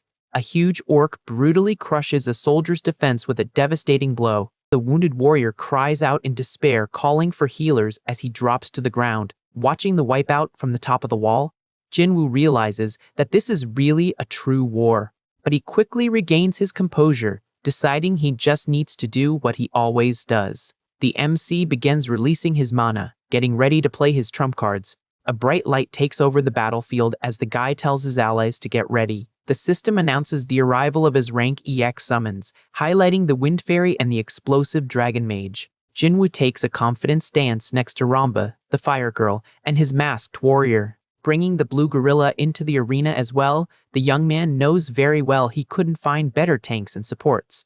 Immediately, the Summon Master orders Ramba to give an attack speed buff to the combat instructor. The fairy agrees eagerly, while the fire mage is tasked with providing cover from behind the team. Wasting no time, the giant ape jumps off the walls with a furious roar, charging straight for the front line. The ex-player explains the standard way to clear that orc subjugation dungeon is extremely simple. With a thunderous impact, the massive minion smashes the battlefield ground, clearing a path through the enemies. The prodigy wraps up his strategy, stating they just need to drop the giant orc all the way in the back for everything to end once and for all. The monsters roar crazily, swinging their rustic weapons trying to stop the group's advance. However, an extremely fast strike cuts through the air, wrecking the enemy defenses before they can even react. Hyped by the action, Ramba cheers the instructor on to finish off the creatures with passion. The masked warrior charges like a green lightning bolt, slicing the opponents with absurd ease. Amazed, the MC wonders if all this destructive power is thanks to his subordinate's EX classification. The fighter's performance in the real world is on a completely different level from his base form in the old game. With a satisfied smile, he concludes clearing that area will be even easier than he thought. The fortress soldiers watch the scene in disbelief, realizing those incredibly strong reinforcements might be the team's salvation. On the front lines, Minikon grabs orcs with his bare hands and smashes them against the castle walls. Flying freely across the battlefield, the Wind Fairy spreads healing spells and buffs to keep the squad flawless. Suddenly, the little one has to dodge a flying axe thrown by one of the monsters, letting out a startled scream. Jinwoo tells the fairy to quit playing around while the instructor blocks a nearby attack, furious at the beast's audacity against his teammate. Away from the melee chaos, the fire mage focuses a massive amount of thermal energy into her staff. Fully charged and confident, she lets the master know she's going all in. A colossal wave of flames shaped like a dragon erupts from her spell, swallowing the entire fortress walls. The explosive dragon wave spits merciless flames, incinerating the hordes of orcs in its path. The imposing dungeon boss realizes too late the magnitude of the destructive power heading its way. Enduring the scorching impact, the monstrosity drops to its knees on the ground, completely charred. Without giving it a chance to recover, the masked warrior finishes the target with a lethal slice. The blue panel pops up declaring the rift cleared, making Ramba jump for joy, celebrating the quick win. From the top of the wall, Jinwoo surveys the now pacified scene, with his helpers waiting for the next steps. The fire mage smiles foolishly as the system notifies her of her level up and the intelligence boost of her divine class. The instructor also receives valuable upgrades, pushing his critical hit rate to even higher levels. The official subjugation reward arrives as an intermediate summon scroll, leaving the boy shocked for making 500,000 won in just 2 minutes.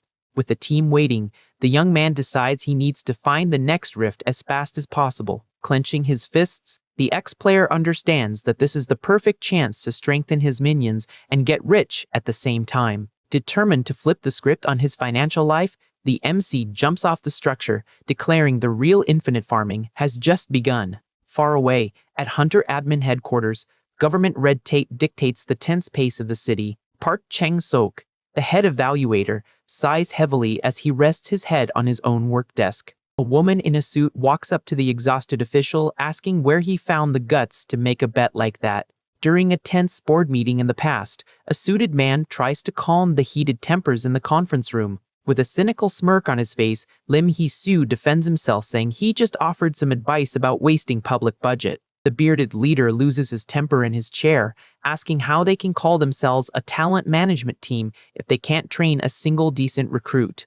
Openly mocking the situation, his red-haired rival points out that none of the old man's students made it to the national team. Lim continues his annoying taunts, asking if this whole little show is just because of the trivial new record set in the Tuesday dungeon. Remembering what happened in his office, the evaluator grits his teeth, stewing in hatred over that despicable guy's arrogant behavior. Despite a strong urge to teach the preppy guy a lesson, the man admits the hunters trained by Lim get picked for the national team every single year. Refusing to just listen quietly, the parliamentarian challenges the rich guy, asking what happens if the rookie he's training ends up being the big pick this time around. Confident in his absolute superiority, the arrogant manager proposes turning the petty argument into a formal bet. Knowing the national team has a strict limit of 10 slots, the suit suggests a contest to see whose rookie reaches the highest rank. The bearded leader takes the challenge right away, sealing the deal under the tense gaze of everyone in the room. Lim then lays out the cruel terms, demanding the loser publicly admit his incompetence and step down from his job, causing panic among the junior aides. Back to the reality of the office, the coworker asks if the evaluator jumped into that madness just because he believed in Baek Jin-woo's potential. The man scratches his beard tiredly, admitting the kid really does have undeniable talent, but he's still just a casual player at the end of the day. With a look full of worry, he confesses the rookie's skills still leave a lot to be desired when compared to today's elite rankers. Despite all the uncertainty in the air, the official states he believes in the MC and is certain he'll provide valuable data if given proper support. The woman crosses her arms defensively, arguing the real situation isn't as simple as he's trying to make it sound. Suddenly, a rookie assistant bursts through the office door with papers in hand, cutting off the superior's conversation. Catching his breath from the run, the newcomer hands over the report about the mystery hunter who had been solo clearing dozens of rank D rifts over the last few days. The boy announces out loud that the relentless clearer was none other than Baek Jin-woo, making the evaluator's eyes pop wide open. The suited secretary is stunned by the info, repeating that the guy has only been registered in the hunter system for a month. Letting out an obnoxious laugh of relief, the boss thumps his chest and rubs it in his coworker's face that he always knew the kid's insane capability. He does an over-the-top celebration dance in the room, dropping old slang that makes his coworker cringe and sweat cold. Clenching his fists with renewed energy, the bearded man celebrates internally for having put his neck on the line by betting on the right person. Far from all the government bureaucracy, the summon master walks to another magic portal back to the city. Fixing his sweaty hair, the MC praises himself, confirming his eye for profitable rifts is truly flawless. Back in the comfort of his quiet room, the guy sits down to tally the day's profits. Chuckling with pure greed, he checks his bank balance on the app and calculates he made exactly 16 million won on this run. Thrown back on his bed with flushed cheeks, the former addict can barely believe the fortune he piled up getting his hands dirty. The boy calmly reflects that this money is just spare change for having cleared 160 dungeons like a total lunatic for 4 days straight. The memory of all that effort makes the MC reflect that he sold every mid-level scroll he got. Clinging to his imaginary mountain of cash, he gets hyped that this money is the pure juice of his blood and tears. Holding his phone up high, bathed in a divine light, the guy celebrates that the world has finally started revolving around him. Hyped about the jackpot, the kid sits on the floor leaning against his bed and decides to split the bills right away. Thinking about the basics, he sets a chunk aside for house expenses and plans to set up a joint account for the family to spend later. Imagining his mom and sister happy, the former addict decides to stash 10 million into his savings to use solely on himself. Shock takes over as he stares at the screen, finding it surreal going from some unemployed nobody to a guy pulling in 10 million a month. Focused on the next step, he looks at his device to sort out his last financial loose end. His player account shows exactly 6 million won available for immediate use. Without thinking twice, Jinwoo decrees that all this remaining balance will be directly invested into his summons. The realization that money is good makes him understand that bumping up his own value as a player is now the top priority. Seeing that Ramba and the rest of the team already passed level 30, he decides it's past time to equip runes and make upgrades. To clear the weekday dungeons fast, the boy knows he's going to need much stronger main summons. Curious about the available options, he opens the Player Market app to take a peek at what's for sale. But something on the screen catches his eye and leaves him completely shocked. The scare from looking at the prices prevents him from understanding why rank C summons cost 20 million on average. The realization that rank B1s hit 200 million and there aren't even higher ranks listed makes him realize he'd go broke way too fast. A quick thought leads him to conclude the scarcity makes sense since rank B scrolls have only a 1% drop rate. Cracking a sly smile, the MC hatches a perfect plan to bypass this financial roadblock. Tapping his phone screen a few times, he starts a very specific call. Putting the device to his ear, the guy comments that it was exactly for moments like this that he got himself a heavyweight sponsor. In the government office, evaluator Chang-sok answers the call, screaming with excitement. Right after hearing the boy's first words, the bearded man's expression shifts to genuine shock. Coworker Yujia questions his reaction and the suited man reveals, startled, that they received an official request from Jinwoo. Desperate to know what the kid wants, the boss promises to buy everything, while the employee tells him to calm down. With his own phone in hand, the leader stares at the messages sent by the hunter with a tense expression.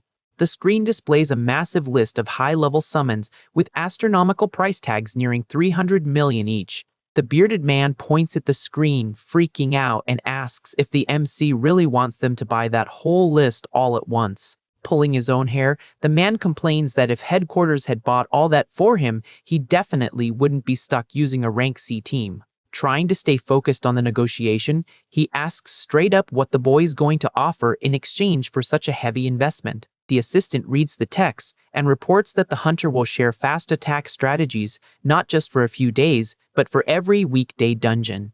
The weight of that info makes the suit adjust his posture, admitting it's a very bold move.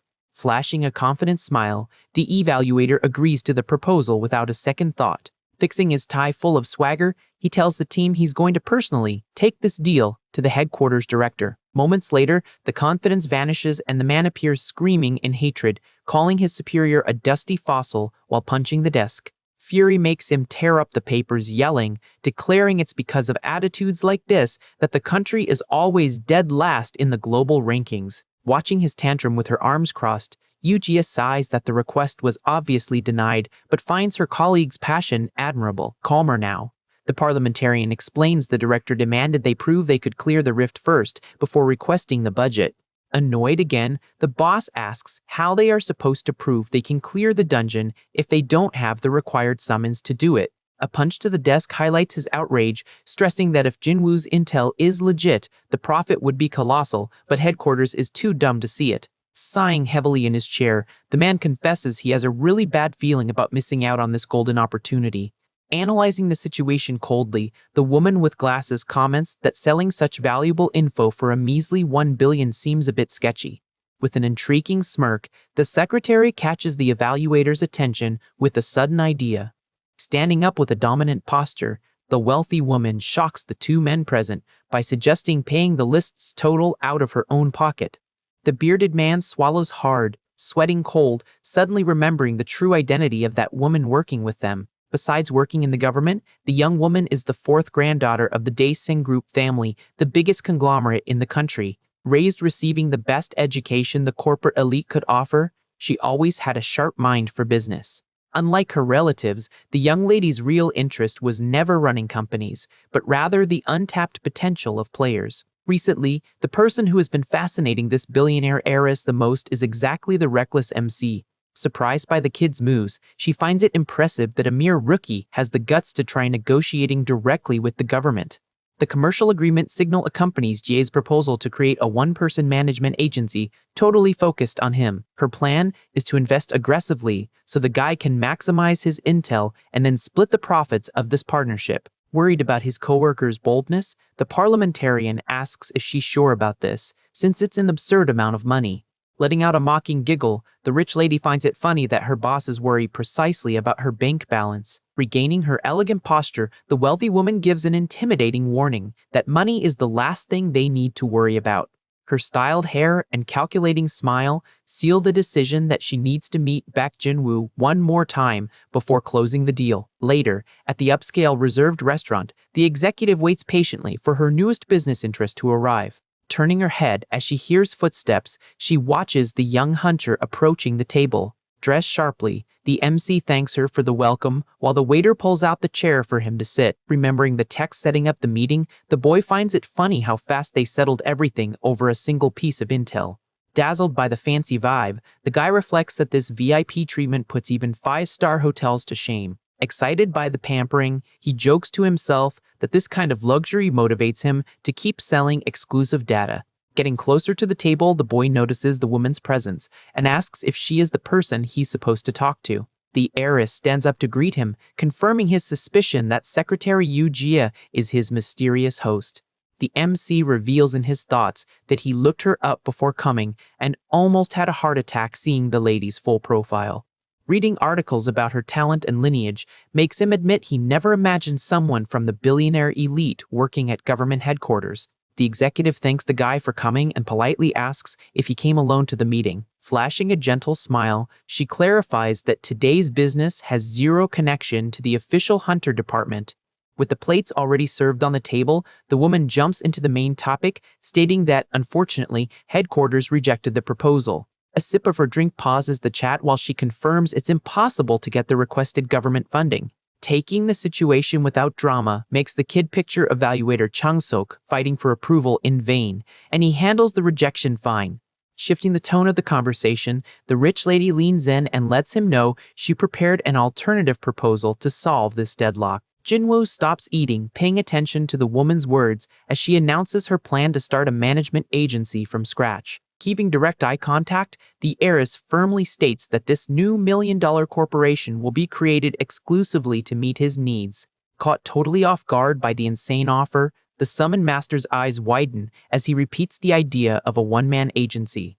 The MC weighs the proposal internally and realizes it's not a bad deal, since unlike headquarters, a corporation is after profit, and he can definitely deliver that. With a confident smile, the heiress explains that what she needs most is a connection with enough resources to fully exploit his exclusive intel. Shocked by the woman's honesty, Jinwoo listens to the promise that he will receive absolute support for anything he needs. In a laid-back way, the rich lady takes a sip of her drink and jokes that they've met a few times, but he seems like a great person, and money never lies.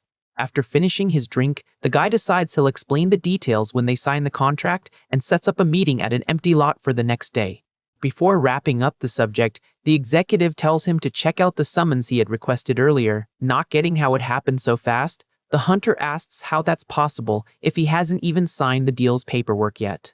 Keeping her elegant posture, she reveals the team was already getting everything ready regardless of whether they closed the deal or not, treating it just as a gift. Faced with this absurd display of wealth, the boy is amazed and mentally thanks the country's massive billionaire conglomerates. The next day, a girl walks calmly toward the designated spot. Jinwoo's sister mumbles to herself as she walks through the park, trying to figure out what he's doing there after hearing her brother even got his own place. Suddenly, the young woman stops walking and her eyes widen upon noticing something unexpected up ahead. Observing the dark-haired woman waiting at the spot, she is captivated by the stranger's surreal beauty.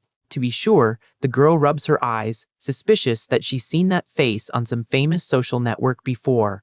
The memory of a post with thousands of likes hits the girl's mind like lightning, confirming the identity of the person in front of her. Totally in shock and stuttering, the young woman can't believe the famous Yu Jia is standing right there. Meanwhile, in a more secluded corner of the empty lot, sounds of heavy panting echo through the air. The masked sergeant yells at the top of his lungs, demanding more effort from the group during the intense training. Bossing the team around like a true general, the instructor warns they will only grow if they push past their absolute limits and orders them to run another lap. Exhausted from all the running, the explosive dragon mage can barely stay on her feet. Showing no mercy, the strict warrior orders everyone to stay quiet when he notices someone approaching the area. With a sweaty face, Jinwoo wipes his forehead with a towel and finally manages to catch his breath after the workout session. The executive walks up to him and comments that the guy seems to have been training since bright and early, and he just confirms the observation. The summon master proudly introduces the group and explains those are his main partners.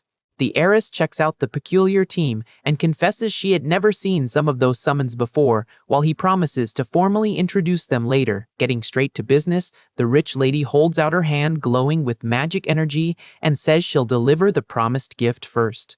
Without hesitating, the MC accepts the offer and gets ready for the transfer. Immediately, a holographic system window pops up in front of the boy, indicating player Yujia is proposing a trade. Since the world now operates like a game, the system offers full support for trading items and creatures between users. Analyzing the glowing panel, Jinwoo notices she sent several giant apes and wind fairies in a massive bulk purchase. The interface also warns about the severe penalties for anyone trying to pull scams during trades, which can even lead to being eliminated by a system curse. Focusing on the transfer screen, the guy confirms all the requested summons are there and clicks to accept the transaction. In a flash of blue light, the trade is completed successfully, transferring the arsenal of monsters straight into his inventory. Very grateful for the valuable help, Jinwoo gives a small bow and sincerely thanks her for the absurdly expensive gift. Satisfied with the kid's reaction, the executive opens her leather briefcase and asks if they can move on to the boring business part now. Pulling out the contract paperwork, she reveals the new management company will be called Yubai. The corporation's name was created by merging their two last names, and the profit split would leave the hunter with an impressive 70% of the shares. Besides the MC's huge slice, the heiress would keep 25%, while the remaining 5% would go to parliamentarian Park Chung-sok. Detailing the operation, the woman mentions she plans to hire 2 specific agents, and the politician will keep helping from inside headquarters. Reading the papers carefully, the guy gets confused and asks if those people didn't already work at government headquarters. Finding the situation funny, Gia laughs and lets him know they quit their jobs that morning as soon as she offered triple their current salary. Impressed by the aggressive offer, Jinwoo asks if she is sure she wants to give such a huge percentage of the company to him. The rich lady looks the boy dead in the eye and explains that this is her way of betting on his potential, promising to use her skills to maximize the value of that 25%. To make her intentions clear, the executive states that what really matters is the relationship between them and that voting rights are irrelevant in a one-man company. Convinced by the woman's firmness, the MC grabs the stamp with his name and officially seals the deal, marking the start of the $1 million partnership. A system notification pops up in the air confirming the contract was successfully finalized. During a firm handshake, the boy says that from now on, he will be under the care of Director Yujia. In this friendly vibe, the red-shirted warrior notices some weird movement in the nearby bushes. In the blink of an eye, the sergeant jumps toward the brush, and a noise of confusion echoes through the park. Caught off guard by his summoned sudden attack, the MC doesn't understand what just happened. A high-pitched scream comes from the bushes, startling the summon master and the executive. Stepping out of the shadows with his imposing posture, the military instructor walks back to the open area. Thanks to his auto-hunting skill, the warrior carries the intruder upside down, revealing he captured none other than Jinwoo's sister. The girl yells in annoyance as she dangles in the air with her face bright red from embarrassment, demanding to know what her brother is doing in a place like that. Finding the coincidence funny, the rich lady remarks that she included a family clause in the contract because she knew they'd bump into each other eventually. Jinwoo's sister then starts demanding he explain what happened. The MC then lets out a sigh, surprising the girl, and moments later, he decides to tell everything that went down. So, he explains it was him who broke the low-level dungeon record recently, and that's how he met the director at headquarters. The young woman listens closely to the explanation, connecting the dots about her brother's fame back when he was just a video game player. Deep in thought about the story, the girl tries to remember the past and asks if he didn't play some weird mobile game before everything changed. Giving an awkward smile, the MC tries to hide his nervousness at the sudden question. Waving his hands quickly, he corrects his sister, saying it was a different game, internally noting he still hasn't revealed his secret identity as the legendary Jinugode. Laughing at her brother's face, the girl mocks that useless game. Having no idea that this experience is the foundation of his current power, a brief silence settles between the two on the bench as they watch the summons interacting in the background. Breaking the tense mood, the young woman says it's not that she distrusts him, but the whole situation is too weird to accept so quickly. The young woman squeezes her hands in her lap, showing slight concern about the dangers of this chaotic new world. Seeing his sister's face, Jinwoo remembers how much his family suffered working to care for him during the 3 years he was in a coma. Determined to change their lives, the guy thinks to himself he needs to get insanely strong to protect them before dragging them into any trouble. Only when he has enough power does he intend to reveal who he really is, asking the girl to keep his secret from their parents for now. Seeing no issue with the request, the girl agrees to keep her mouth shut about the $1 million business and the newly created agency. In the middle of their peaceful chat, the masked sergeant simply tosses the girl's shadow elf onto the ground without an ounce of pity. Ignoring the fallen summon's confusion, the summon master changes the subject and asks about his sister's rank C creature. Showing off his deep tactical knowledge, the boy explains that if she wants to keep leveling up the elf, she'll need to tame a shadow wolf to create a proper combat synergy. The young woman checks her phone while listening to her brother warn that, without this specific monster combo, she won't even reach 10% efficiency in dungeon clears. With her eyes on the phone screen, the girl asks how on earth she's going to get something of rank B. She keeps scrolling through the virtual shop app, totally bummed out. Making puppy dog eyes, the young woman calls her brother with that sweet voice of someone about to ask for a massive favor. She shows a listing for a shadow wolf costing 500 million and complains it would take her like 20 years to save up that much cash. The MC just holds up his own device and tells his sister to wait a bit. Between laughs, the girl mocks him, asking if he's seriously going to manage to buy such an expensive monster in just 1 month. Leaning back on the bench, she jokes that the guy just started playing and is already trying to act like a big shot, telling him she'll figure out a way to save the money herself. Hands in his pockets, the summon master stands up and starts walking away, showing a confident smile. He looks over his shoulder and tells the girl not to cry tears of joy when she gets the gift soon. Watching her brother's back walk away along with those bizarre summons, the girl feels like there's something very strange going on right under her nose. Left alone in the park, she reflects that Jinwoo turned into a completely different person since he woke up from the coma. A week passes, and the scene cuts straight to the busy entrance of a red portal surrounded by suited people. The moment he arrives at the spot, the guy spots the wealthy secretary holding some weird gear and asks what that is. Yujia explains that it's the recording suit he will wear in the daily dungeons from now on, kicking off their $1 million agency's first big business deal. The executive's idea is genius and profitable, based on recording the MC's insane clear methods and selling these exclusive tutorial videos for sky-high prices on the market. Since selling tactical info demands flawless image quality, the businesswoman invested heavily in this state-of-the-art vest. The gear features tiny floating drones that record absolutely everything around in 360 degrees, mapping the environment in perfect 3D. Touching the dark fabric of the suit, the guy notes the material is incredibly light and flexible, not hindering his movement in combat at all. The rich lady's tech team is already in position at the site, adjusting their sunglasses. The operator's nimble fingers calibrate the cameras remotely via keyboard so they don't miss a single detail of the action.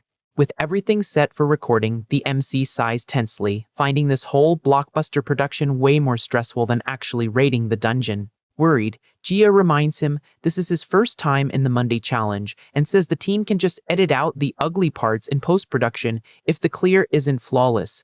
Thanking his business partner for her understanding, the boy turns his back to the group. With a smirk lit by the magic rift, he turns his head slightly and asks if there's any problem if he ends up breaking the national record right off the bat. The director's eyes widen in confusion, remembering he just showed insecurity about the recording, and tries to convince herself he's just joking because of the pressure of generating over $1 billion in profits. Showing total confidence, the summon master tells her to relax, while the executive just advises him to act comfortably like he did in the old video game days.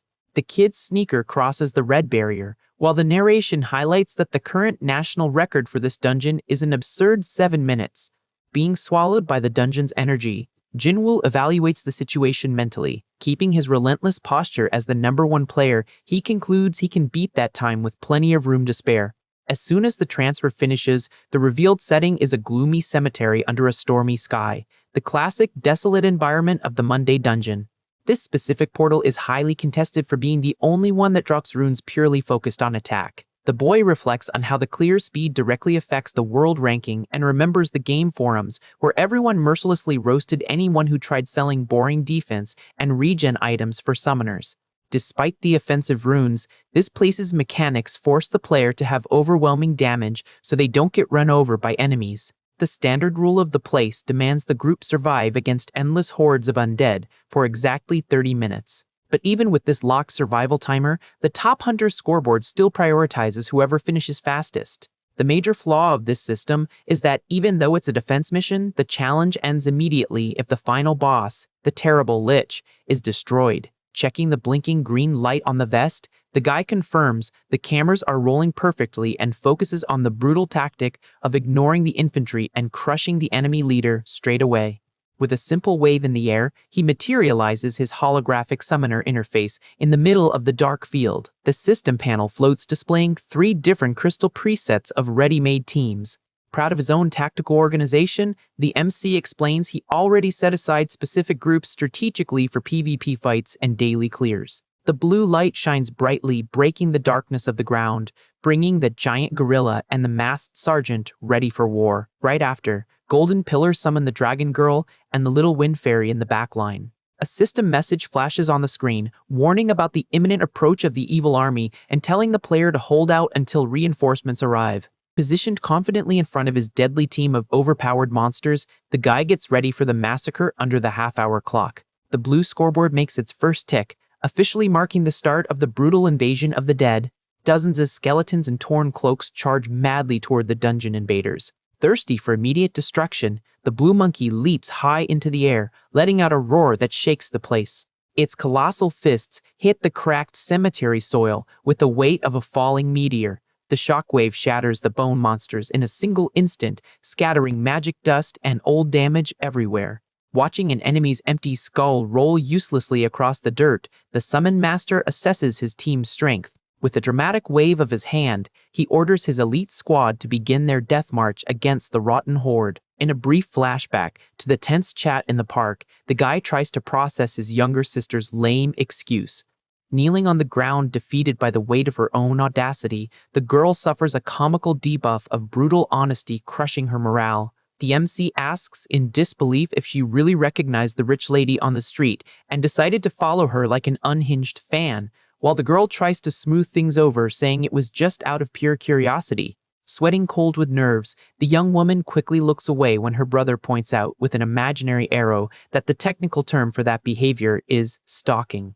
Sitting comfortably with his arms crossed, he wraps up his train of thought, accusing the girl of arriving at the building and spying on them from the shadows of the bushes. With no way to deny the absurdity of the situation, the rune farmer stammers loudly and desperately agrees that's exactly what happened. However, she doesn't give up, grabbing her brother's jacket and demanding to know how on earth an unemployed guy like him knew an heiress like that. Shaking the guy violently back and forth, she freaks out, wanting the details of this sketchy relationship, making Jinwoo realize in a cold sweat that the charade of his secret identity is getting complicated to keep up. The crazy memory of the family drama is cut straight to the dark setting of the dungeon, where the imposing figure of the final Lich floats under an oppressive blood-red sky. Stepping calmly across the battlefield, the group of monsters completely ignores the piles of skeletons destroyed along the dead slopes. The Summon Master speeds up into a light jog and begins dictating the first step of his insane plan. The military instructor agrees with a silent nod, totally focused on the mission of finding a tactical spot on the hills. Noticing the cameras flying in circles around his lord, the masked warrior swallows his famous training lectures so as not to ruin the final quality of the video that will be sold. Dashing straight toward a dark rock formation, the guy monitors the system timer, which still shows almost full time. With sharp eyes on the route, he coldly calculates they spent exactly 2 minutes sweeping the enemies from the entrance to there. In the backline, the dragon girl cleans up the weak skeletons, shooting lethal magic blasts without losing her walking pace. The special ops soldier slices the skulls that get too close using only a tactical dagger and precise cuts. Meanwhile, the gigantic blue gorilla handles any approach attempt by smashing enemy heads with its bare hands in pure brutality. The ape lets out another one of its monstrous roars, terrifying what's left of the undead front line. A concentrated explosion launches pieces of armor and bones into the air, proving the team's crushing strength. Facing this efficient absolute chaos, Jinwoo smiles with a drop of sweat running down his face and thanks the heavens that these out-of-control beasts work for him, feeling chills down his spine. Standing firmly before the giant silhouette of the Lich, surrounded by its minions, the guy shifts his expression to total combat seriousness. He turns to the elite sniper armed with a heavy rifle and gives the official order for the takedown to begin. In the golden days of the video game, this sniper class was known for perfect range, but dealt such tiny damage to targets that the entire community threw the card in the trash can. Surprised by the class's uselessness in the past, the boy remembers the sniper ran on auto mode for 32 hours without managing to finish off the target. However, in this low-level Monday dungeon, this soldier becomes a true blessing, since the Lich's health isn't that high. Keeping his tactical cool, the master raises his hand and orders the sniper to hold on a moment longer before pulling the trigger. Immediately, he turns his head and commands the group's mage to cast the Radiance and Blessing spell. Promptly obeying, the white-robed caster channels an intense golden aura that completely wraps around the sniper's weapon. With the Holy Glow active, the MC explains that the effect of this buff is quite simple, serving to cancel out the dark shield that gives the boss immunity to long-range attacks. A confident smile forms on Jinwoo's face as he watches the monster's defense get broken perfectly. Without wasting time, he gives the final order for the soldier to open fire on the exposed target.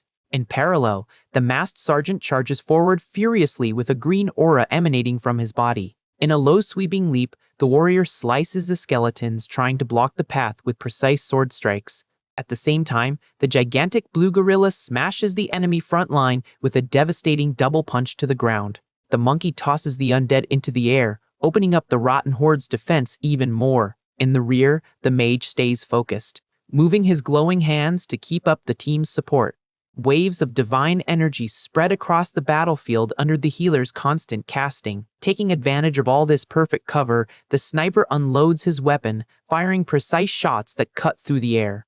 A tired sigh escapes the MC, who watches the scene with a drop of sweat rolling down his tense face. Crunching the numbers, he admits the sniper's damage looks pathetic compared to the rest of his brutal summons. The bullets hit the undead sorcerer's cloak, tearing away only tiny fragments of health with each metallic impact. The Lich remains almost unfazed, facing the barrage of shots as if it were a mere annoying distraction. However, the monster lets out a screeching shriek, clearly bothered by the constant attacks weakening its stance. The guy reflects that, since the team's runes are still weak and levels are low, this fight would normally take forever. He points out this absurd slowness is exactly why the community considers this lineup inefficient and useless. But the Summon Master keeps his eyes locked on the battlefield, knowing the rules of the game have changed. With a dull thud, the blue gorilla smashes another skeleton soldier against the jagged rocks. The minion's cracking skull echoes through the setting while the boss's defense line totally crumbles.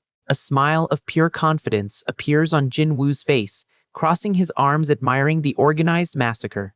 He coldly declares that this whole inefficiency story only applies to regular players with no strategy. At that moment, the masked instructor rushes in fast and shatters a skeleton's head with a brutal strike. The sergeant's aura glows intensely, and the MC points out that having this warrior on the field changes everything. After all, the instructor's passive skill unlocks the hidden potential of the entire team, syncing perfectly with the exact rune setup the guy put together. With the chain effect active, the sniper's shot gains an absurd power and pierces through the monster like a blue lightning bolt. The colossal impact tears through the high-level Lich chest, blowing the dark creature to pieces with just a single bullet. The boss's body collapses lifelessly to the ground, ending the dungeon challenge quickly and humiliatingly. The whole team gathers in the cleared area, with the wind fairy floating happily around the winners. Two system windows pop up on the screen, announcing the South Korean record was broken and a special achievement for the slow elimination tactic was unlocked. Outside the dungeon, inside a plush office, an employee stares at the ranking screen amazed by the start of the time attack. Heiress Jia watches the data calmly, while the subordinate comments it's only been a week since they delivered the summon scrolls. The guy swallows hard at the player's rush, but the boss guarantees she will keep backing the summon master even if he fails to break the record.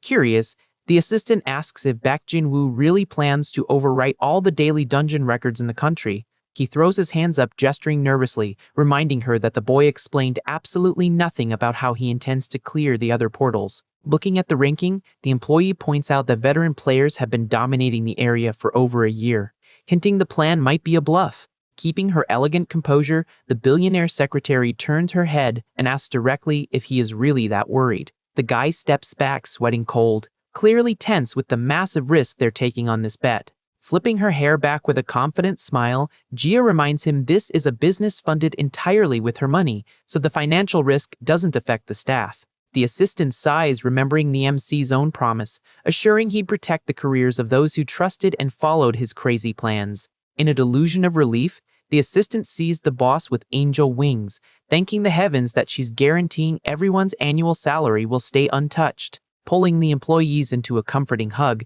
she hears the two whimpering that they will dedicate their whole lives to this dream job. Shifting to a serious and sharp expression, the heiress states she took this step simply because she has the financial power to do it. The image of the MC in a dark forest pops into the woman's mind, making her deeply suspicious of the secrets he is still hiding. Recalling the kid's arrogant smile, asking if there would be any issue breaking the national record right away, she gets a chill from such self-confidence. A golden key floats in her memory as she realizes the guide treats these dangerous portals as if they were a walk in the park. The reflective silence in the office is brutally broken when the assistant screams, desperately pointing at the update panel. The digital sign flashes violently, revealing the low-level Monday dungeon was just cleared in exactly 4 minutes and 12 seconds. Panic takes over the monitoring center, with the employees shocked by the reduction of 3 whole minutes from the original mark. Baek Jin-woo's registration photo covers the main screen, officially confirming him as the author of this impossible feat. Completely jaw-dropped, the subordinate's eyes widen, unable to form a sentence beyond whispering that it is unbelievable. The suits in the main hall crowd near the screens, muttering in awe about how the rookie smashed the clock on his very first try. With his hand shaking uncontrollably from excitement, the assistant stares at the panel, realizing their crazy bet finally paid off. He clenches his fists tight, feeling the weight of that crushing victory, validating all the risks they took. In the shadows of the office, Jia flashes a predatory smile of satisfaction, concluding her new solo business will be an absolute hit. Hyped about the results, the billionaire projects that if things keep going at this absurd pace, the company will be a phenomenon in the market. Back in the devastated setting of the dungeon, the MC looks at the exit while his team waits for orders in the rear. The black vortex of the portal spirals intensely, ready to take the group back to the surface after the absolute chaos. The young master puts his hand on his hip and tells his soldiers he still has one last thing to take care of before logging off. A quick tap on the virtual system panel reveals the hidden management interface for freshly cleared dungeons. Holding his access card firmly, the boy decrees that starting from that moment, the real combat farming session begins. A blue box flashes in front of him, formally asking if he wishes to start auto battle with the current team lineup. The system allows players, after clearing a daily dungeon manually, to leave their monsters fighting on their own in an infinite simulated loop. Visions of pure wealth flood the guy's mind, picturing the little fairy with sunglasses swimming in a mountain of runes and coins generated automatically by heavy farming. Without hesitating for even a second, he hits the green confirm button on the floating screen. A divine light fills the place as the extreme rank wind fairy is officially summoned to receive her new mission. The MC points at the tiny creature and orders her to take control of the team to grind the Monday dungeon, leaving the little blonde confused as to why the instructor wouldn't do it. With a sadistic smile, Jin-woo explains the sergeant needs to train the other monsters, and asks ironically if she also wants to join the military training. Traumatic memories of crawling in the mud under the masked warrior's screams instantly flash before the terrified fairy's eyes. Trembling in terror just imagining the physical torture, the little one quickly turns her back, wanting to sweep those dark memories away. The scary image of the brute sergeant pops into the little fairy's mind like a real nightmare. Sweating cold and totally terrified by the thought of being trained by him, she stutters in agreement that it's better to just keep farming on auto. With the situation settled, the MC says he'll leave the team there stacking up rewards while he clears the rest of the daily dungeons. He interacts with the holographic system panel, satisfied for having set up a perfectly efficient routine with zero wasted time. Wrapped in a red aura of pure determination fueled by fear, the little blonde salutes, promising he can leave everything in her hands without worrying. Faced with this sudden and intense motivation from his summon, the boy takes a step back, getting a bit surprised by the exaggerated reaction.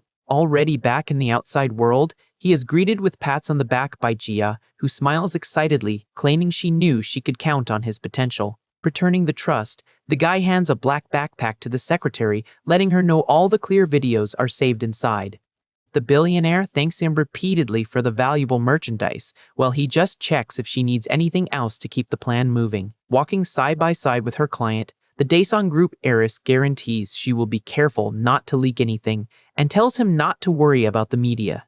But to the businesswoman's total surprise, the young master reveals that this time he doesn't care at all if the news about breaking the record ends up spreading. He keeps a straight face as he explains his only non-negotiable request is that his family's safety be guaranteed at all costs.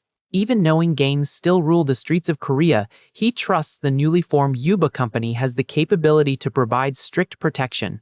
Catching the drift perfectly, the businesswoman closes her eyes and swears to protect his family, even if she has to use all the influence of her powerful conglomerate. Meanwhile, inside another system dungeon, a giant frog-looking monster takes a direct hit right in the middle of its face. The glowing panel confirms the dungeon clear with a time of 3 minutes and 10 seconds as the slimy frog drops defeated to the ground. Looking at the final result, the MC reflects he only used the amphibious monster to clear the place because he needed to record the session for the company. He analyzes his summons around him, concluding that clear time might be a world record and beating those marks is a piece of cake using speed runes. A confident smile forms on the boy's face as he realizes just how absurd his own potential for continuous growth is in this new world. Leaving the boss room behind, he walks calmly toward the glowing portal, satisfied to have finished recording the Tuesday dungeon. Right after, he charges fearlessly into the Wednesday portal, knowing this place focused on defense runes has a pretty annoying quirk. As soon as the guy's boot sinks into the fluffy snow, the extreme weather change of the environment hits his body brutally and instantly. Shivering uncontrollably in the middle of a ruthless blizzard, he complains that freezing cold is severe enough to restrict anyone's movement speed.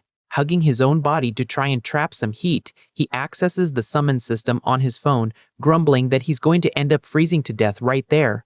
Quickly, the holographic interface glows, bringing the Rank C Ice Cat and the swift Rank B Wind Falcon onto the battlefield. Next up pop the immense titanium golem and the horned fairy, accompanied by the powerful explosive dragon mage to round out the invasion squad. The ice feline lets out a howl, absorbing the blizzard around them, which brings immense relief to the boy, who considers this cold resistance totally essential. Taking advantage of his rock golem's colossal size, the young master sneaks behind it, using the giant as a natural windbreaker.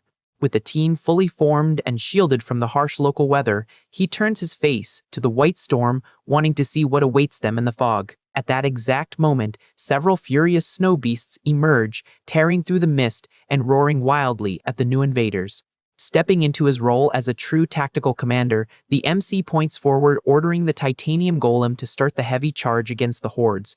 To secure the aggressive maneuver, he announces he will boost the rocky creature's shields to the absolute maximum limit. Pulling his second trump card to optimize time, the boy calls on the Wind Falcon's skills to grant an absurd speed buff to the whole group. The imposing spirit bird dives swiftly over the metal giant, covering its massive body in a greenish aura of pure agility. Without wasting time on formalities, the guy and the red-headed mage climb onto the broad shoulders of the stone monster, using it as a literal combat mount. Receiving the mental commands from its lord, the golem starts sprinting desperately through the snowy plains, making the ground crack and shake with every colossal step. The constant shaking and violent bumps of the run end up tossing the human passengers from side to side without stopping for a single second. Covering his mouth so he doesn't throw up his breakfast, the player admits the speed is thrilling but confesses it is making him and the mage completely nauseous. Ignoring the obvious sickness of its mounted masters above, the destruction machine lands a devastating punch on one of the Yetis, sending the monster flying through the air. The titanium giant keeps up its uninterrupted brutal charge, running over any snow beast that dares cross its destructive path. Gripping tight to the edge of the summon's head so he doesn't fall, the guy cracks a satisfied smile, praising the giant for being the perfect battle tank. The massive mount gets dangerously close to the edge of a frozen abyss, but the boy stays cool, letting them know the route's surprises don't stop there. Without hesitating for even a millisecond, the huge metal statue leaps straight into the void, plummeting toward the bottom of the snowy canyon. The thunderous impact of the landing kicks up a thick cloud of snow while the MC explains that using this golem-exclusive route saves a ridiculous amount of time. Already positioned strategically in the main dungeon area, he looks over and orders the explosive dragon mage to get ready for the final attack. Focused on the lethal goal and with her eyes glowing intensely with power, the magic student takes her combat stance, waiting for the target to approach. The solid ice ground begins to shake violently, indicating the true and feared challenge of that freezing region just woke up from its slumber. A deafening crash echoes through the frozen valley as the creature drops from the sky, cracking the white ground with the tremendous force of its landing. The system's red warning window blinks frantically in front of the titanium golem, officially announcing the arrival of the local boss monster. A colossal yeti with razor-sharp teeth and white fur stands tall in the blizzard, letting out a terrifying roar meant to intimidate the unwanted invaders. Keeping total focus on the calculated strategy, the MC raises his arm and immediately calls for the Horn Fairy's backup. The tiny magical creature floats gracefully across the battlefield, scattering her glowing dust, while the ice gorilla readies its deadly spikes in the background. Calculating the perfect millisecond for the final offensive, the young master screams at the top of his lungs, ordering the explosive dragon to finally be unleashed. Rings of scorching fire spin rapidly around the red-headed mage as she channels all the primal destructive power sleeping deep in her connected soul. A colossal flaming blast in the shape of a titanic dragon roars fiercely, swallowing the entire arena in a storm of pure, searing destruction. The blue panel pops up, confirming the boss's demise in a shocking 4 minutes and 22 seconds, making the boy celebrate the absolute victory with his arms raised. The harsh weather vanishes, giving way to a gentle, calm breeze, while the team rests and the guy checks the nuclear notifications on his phone. With a victorious smile on his face, he celebrates the glorious achievement of yet another national record broken that very same busy week. But the genuine joy doesn't last long when a wave of terrible nausea hits the player's stomach, making his face suddenly lose all color. Paying the physical toll for that crazy ride on the golem's bumpy back, both the MC and the red-headed mage end up throwing up uncontrollably in the piled-up snow. The Korean internet goes into a total meltdown, with news articles plastering cell phone screens about the brutal breaking of the Wednesday dungeon record. On the busy streets of the big city, civilians stop dead in their tracks, totally hypnotized by the shocking updates popping up on their devices. A curious girl in the middle of the urban crowd tries to put the pieces together, asking aloud if this isn't the same guy who cleared the Tuesday dungeon before. In a matter of a few hours, newspapers nationwide heavily focus their headlines on the mysterious identity of the unstoppable player named Baek Jin-woo. Isolated in his luxurious office, surrounded by reports flying everywhere, Congressman Lim Hee-soo clenches his jaw, consumed by pure hatred, seeing his rival's protege shining in the media. The trending topic takes over cafe tables, with regulars trying to remember who the rookie is that crushed the community forum's old record recently. They debate excitedly between sips of drinks, impressed by the absurd fact that the kid didn't just beat the mark once, but keeps breaking everything all over again non-stop. Reading the print papers closely, some analysts scratch their heads, claiming with conviction that this phenomenon, who appeared like a comet, is definitely not a famous ranker. A flood of headlines floods the media, detailing with shock how the impossible Monday, Tuesday, and Wednesday barriers were completely pulverized by the unknown rookie. The crushing tension reaches the top tiers of government when a hand slams hard on the table, reading the report, wondering if the Thursday dungeon will also fall into his hands. Holding the phone with a serious look of concern, one of the senior directors of the political department starts connecting the dots, hearing the MC's name in the news. He perfectly recalls the details of that controversial meeting, remembering that this was exactly the prodigy that evaluator Changsok tried to sponsor and that Congressman Hisu sabotaged. The suited assistant standing in the office confirms the grim story, recalling the arrogance with which they rejected the deal to trade money for valuable strategy info. Sinking into his leather chair with a look of deep, bitter regret, the director realizes too late that the tactical intel promised by the boy was entirely real. A long, heavy sigh loaded with defeat escapes the bureaucrat's lips as he stares into the void, dealing with the absurd frustration of having tossed away the biggest gold mine in the entire country. Remembering Congressman Lim Hee-soo's arrogant laughs in the past, the suited director bitterly realizes the situation has spiraled completely out of control. Meanwhile, evaluator Changsok celebrates euphorically seeing his political approval ratings shoot up in the polls thanks to the kid's impressive results. Frustrated by the loss of the golden opportunity, the bureaucrat laments that backing the MC would have secured not just public praise, but also a mountain of votes for his faction. Sunk in his luxurious chair and trembling with rage, the once untouchable Lim Hee-soo completely loses his cool for kicking away the biggest blessing that ever fell into his lap. With no time to lose trying to fix the grotesque mistake, the director immediately calls his first secretary on the intercom. Surprised by the sudden order, the assistant hears the boss tell him to get in touch with the player named Baek Jin-woo as fast as possible and directly. Owning up to his own lack of judgment with a dark look, the superior admits he thought the guy was a fraud and now needs to bring him back by any means necessary. Far from the capital's political drama, the boy's tactical knowledge flows, identifying that Monday and Wednesday, dungeons drop glowing runestones. Soon after, he remembers that the Tuesday challenge rewards explorers with valuable enhancement potions. With a nimble push wrapped in a bluish aura, the hunter pushes through the rocky terrain, getting ready for the next phase of his domination plan. Arriving in a barren canyon, followed closely by the masked warrior, the young man focuses on the current goal for the week. Knowing exactly what to look for in the area, the summon master highlights that the Thursday dungeon hands out the coveted general skill books. Watching the sergeant train in the background, the strategist notes that these techniques aren't unique to magical creatures or potential skills that only the instructor can unlock. Even with this clear limitation, he decides it's totally worth exploring the area because the enemies drop other extremely useful skills for the team. Exhausted after so many straight days of grueling combat, the kid mentally gives thanks that he won't have to repeat the process on Sunday since the rewards for both days are practically identical. Holding his drink and noticing the elite warrior's frustration at the lack of a challenge, the MC agrees the Thursday map is considerably more chill. Relieved to be able to rest his head on his pillow next to the little wind fairy, the team leader decides to take Sundays off to avoid the physical and mental burnout of doing it all over again. Snapping back to the reality of combat with red alerts flashing intensely on the screen, the player ironically wonders what exactly this supposedly easy dungeon is all about.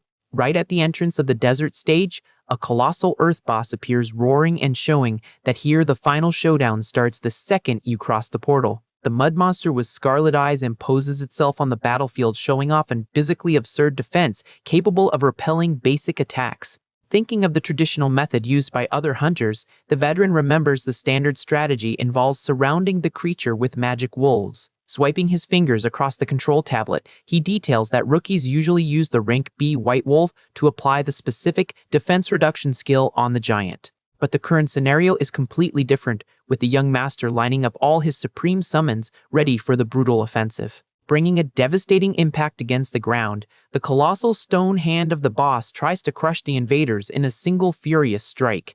The titanic charge is easily blocked by the titanium golem, while the boy states that breaking defense doesn't matter when you can simply crush the enemy with extreme damage.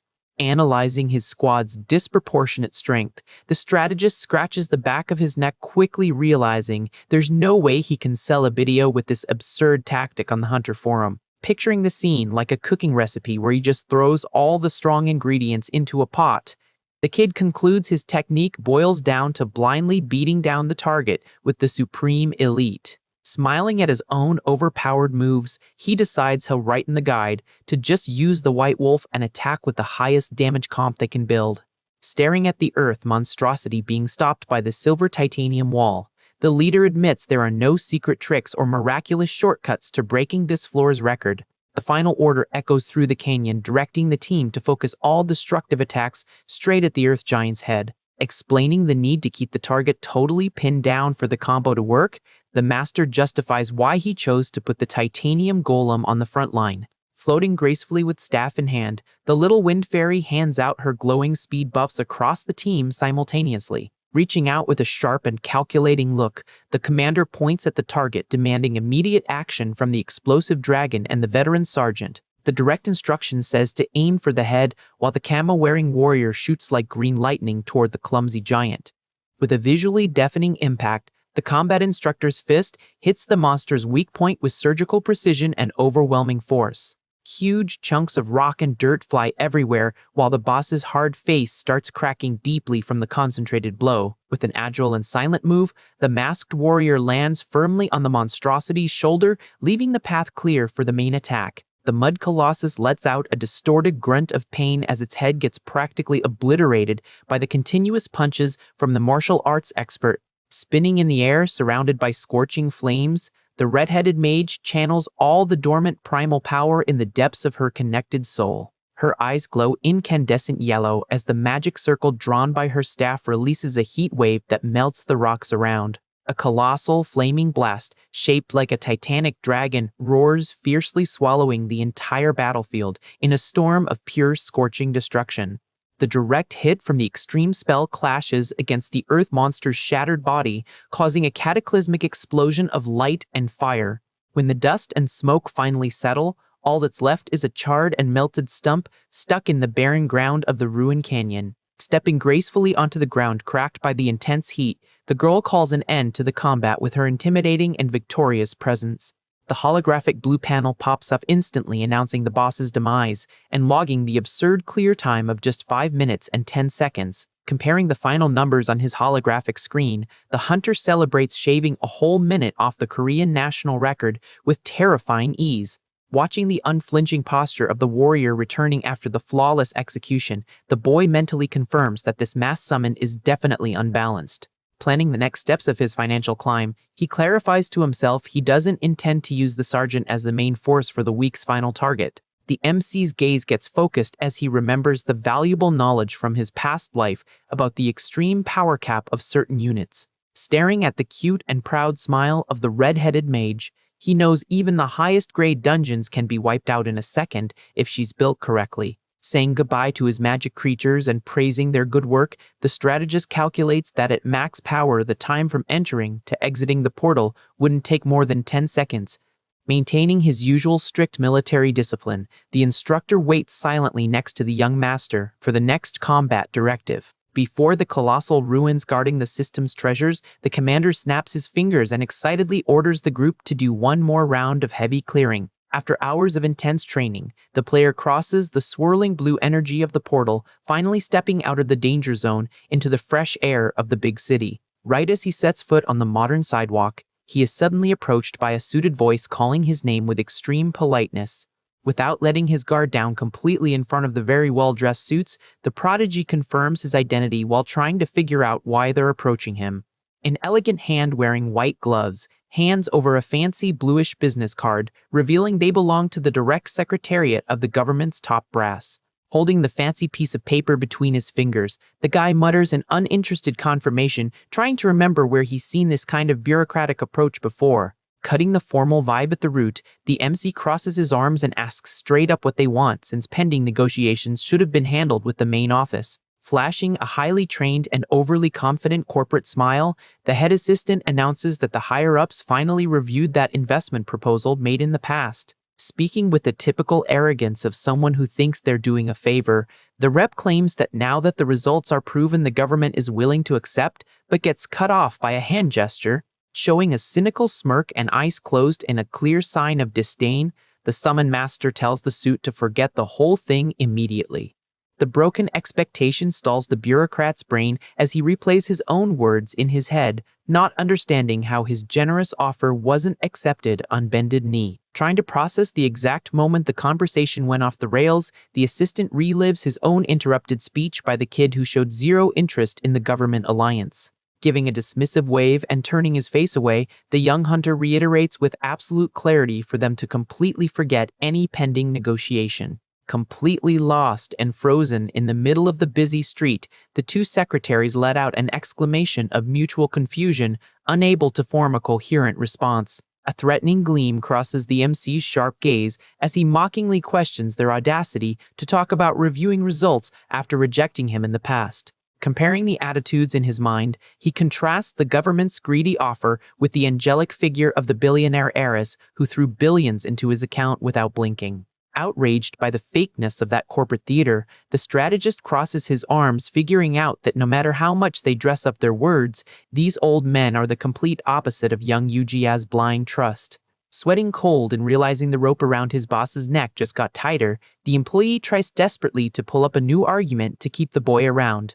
Cleaning his ear with total disrespect and boredom stamped on his face, the prodigy crushes the bureaucrat's last hope, warning he already signed an exclusive deal with his billionaire partner's agency. Turning his back to the stunned suits with a sloppy wave, the player says a sarcastic goodbye, leaving the men babbling the unknown name of the new rival company. While the dark-jacketed boy fades into the urban skyline looking imposing, the rookie secretary nudges his superior, asking what the heck this mysterious agency could be. Putting the pieces of a terrifying puzzle together, the senior assistant clenches his jaw, fearing the named company belongs to none other than the untamable granddaughter of the country's largest conglomerate. Covered in a freezing sweat of despair and staring defeated at the ground, the suit murmurs the urgent order to deeply investigate this connection, bitterly realizing the government just missed out on the opportunity of the century. Standing at the top of a building admiring the city view, the MC looks around searching for a quiet spot. Realizing the space is wide enough, he decides that specific point should serve his plan perfectly. Thinking of the Friday dungeon, the hunter notes it's totally different from the others he's faced so far, where he only needed to hunt monsters. Because this place requires the player to personally run through obstacles to clear the challenge, his magical creatures would have to wait outside. Facing the bluish system interface, the guy concludes the best thing is to start training as fast as possible. With a quick and precise tap on the command screen, he immediately starts the summoning process. A huge spiral of blue light erupts from the sky, announcing the arrival of the Sky Wyvern, an imposing rank B creature. The strong wind generated by the giant wings messes up the Summon Master's hair as he watches the beast materialize. Peeking down at the dizzying height of the building, the strategist swallows hard, admitting that even with the shield protecting him from a fatal fall, the situation is still terrifying. The winged dragon turns its scaly snout toward its lord, letting out a curious grunt as if awaiting orders. Reaching out calmly, the player pets the creature to build trust before attempting to mount. Once settled on the beast's back and letting out a deep sigh to ease the tension, he asks if his flying partner is ready. Commanding a departure toward the eastern sea, the massive dragon takes flight with an explosion of power that tears through the skies. Surprised by the brutal takeoff, the boy's eyes widen as he feels the G-force crush his body against the scales. Gaining altitude and looking at the tiny buildings way down below, he lets out an excited shout, noting the experience is amazing. Feeling the wind hit his face high up in the air, the prodigy confesses flying is way more fun than he imagined. Completely hyped by the freedom of the skies, he commands the wyvern to speed up even more toward the horizon. Before long, the urban landscape is replaced by a vast, bright blue ocean on the coast of Yangyang. Landing smoothly on the sandy beach, the group is greeted by the masked sergeant who quickly approaches his master. Clapping frantically, the instructor praises the Lord's absurdly fast adaptation to flying, ignoring the boy's attempt to be humble in the face of such military sincerity. Feeling awkward with the flattery, the MC tries to change the subject, claiming his performance really wasn't a big deal. The red-headed mage brings up the nightmare it was learning to ride those beasts back in her trainee days, remembering her old comrades also suffered to master wyverns and dolphins. Charmed by the kid's natural talent, she showers him with praise, calling him cute, while the warrior in the back gets frustrated, feeling like he's facing team discrimination. Cutting through the non-stop kissing up, the young hunter changes the subject and focuses on what really matters for the training. Staring at the choppy ocean waves, he confirms with his partners that the next step is practicing riding the sky dolphin. Knowing his summons already have experience with this, the guy asks for their guidance to learn faster and quickly gets an answer full of loyalty. A few days of intense training pass until the setting shifts to an abstract dimension filled with colored blocks. Back in the Friday dungeon, the player waits at the starting line facing the long track of floating obstacles. Confident with all the prep he did throughout the week, he adjusts his dark jacket ready to destroy another record. Knowing this place grants special runes and was the reason he was called the god of time attacks in the past, the prodigy summons the Wind Falcon as soon as the countdown starts. The magic bird materializes, letting out a sharp screech, and immediately gets the order to grant a massive speed boost to the master. A greenish aura wraps around the boy's legs, prepping his muscles for a superhuman sprint. With the countdown ticking to the final seconds, he crouches in the classic track stance, locking his eyes on the end of the course. The strategist's sharp gaze focuses solely on the final goal, the exact instant the last second vanishes from the screen. A virtual starting gun echoes through the air, and the hunter shoots across the checkered stage like lightning. The propulsion is so strong that the body in the dark jacket becomes a blur, breaking the sound barrier and leaving a trail of light. Without slowing down the pace for a moment, he nimbly dodges glowing projectiles trying to intercept his run. Sliding along the floating edges, the young man pulls off shark maneuvers with flawless precision. Leaping between the glowing blocks and feeling the impact in his own bones, the prodigy realizes the physical experience is totally different. Hovering momentarily in the air, he admits running in his own skin is infinitely more exciting than just mashing buttons on a controller. Landing firmly before a large flooded section, the player tells himself it's time to take the first hidden route. Pushing off his legs with max force, he jumps straight toward the huge block of floating water. Flashing a smile of someone who knows all the system shortcuts, he notes the normal route would require crossing the water and keeping running straight. Breaking the game's rules, the boy dives headfirst into the depths of the water block, ignoring the long path on the surface. Surrounded by bubbles and reaching his arm out underwater, the master immediately summons the sky dolphin to execute his perfect strategy. The bluish creature gracefully appears amidst the water currents, ready to assist in the secret crossing. The system confirms the rank C summon as the boy huddles hugging his new marine partner, relieved he won't have to swim. An explosion of bubbles marked the magical mammal's brutal launch, slicing through the water like a living torpedo.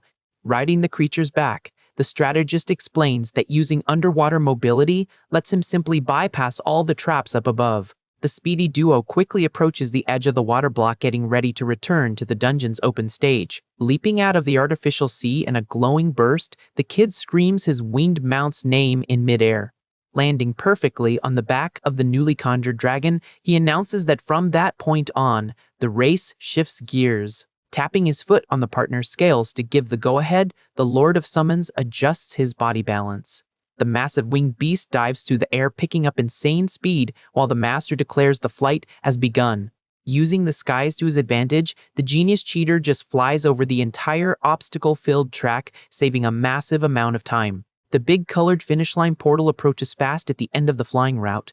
Focused on imminent victory, the young man narrows his eyes, aiming dead center at the glowing barrier. The wyvern crosses the finish mark, tearing through the virtual limit and triggering the success notices on the interface. Gazing proudly at the victory screen, the MC sees he wiped out the entire stage in just over 2 minutes. Holographic confetti rains across the stage as the system announces the breaking of the national record, drawing an excited shout from the #1 player.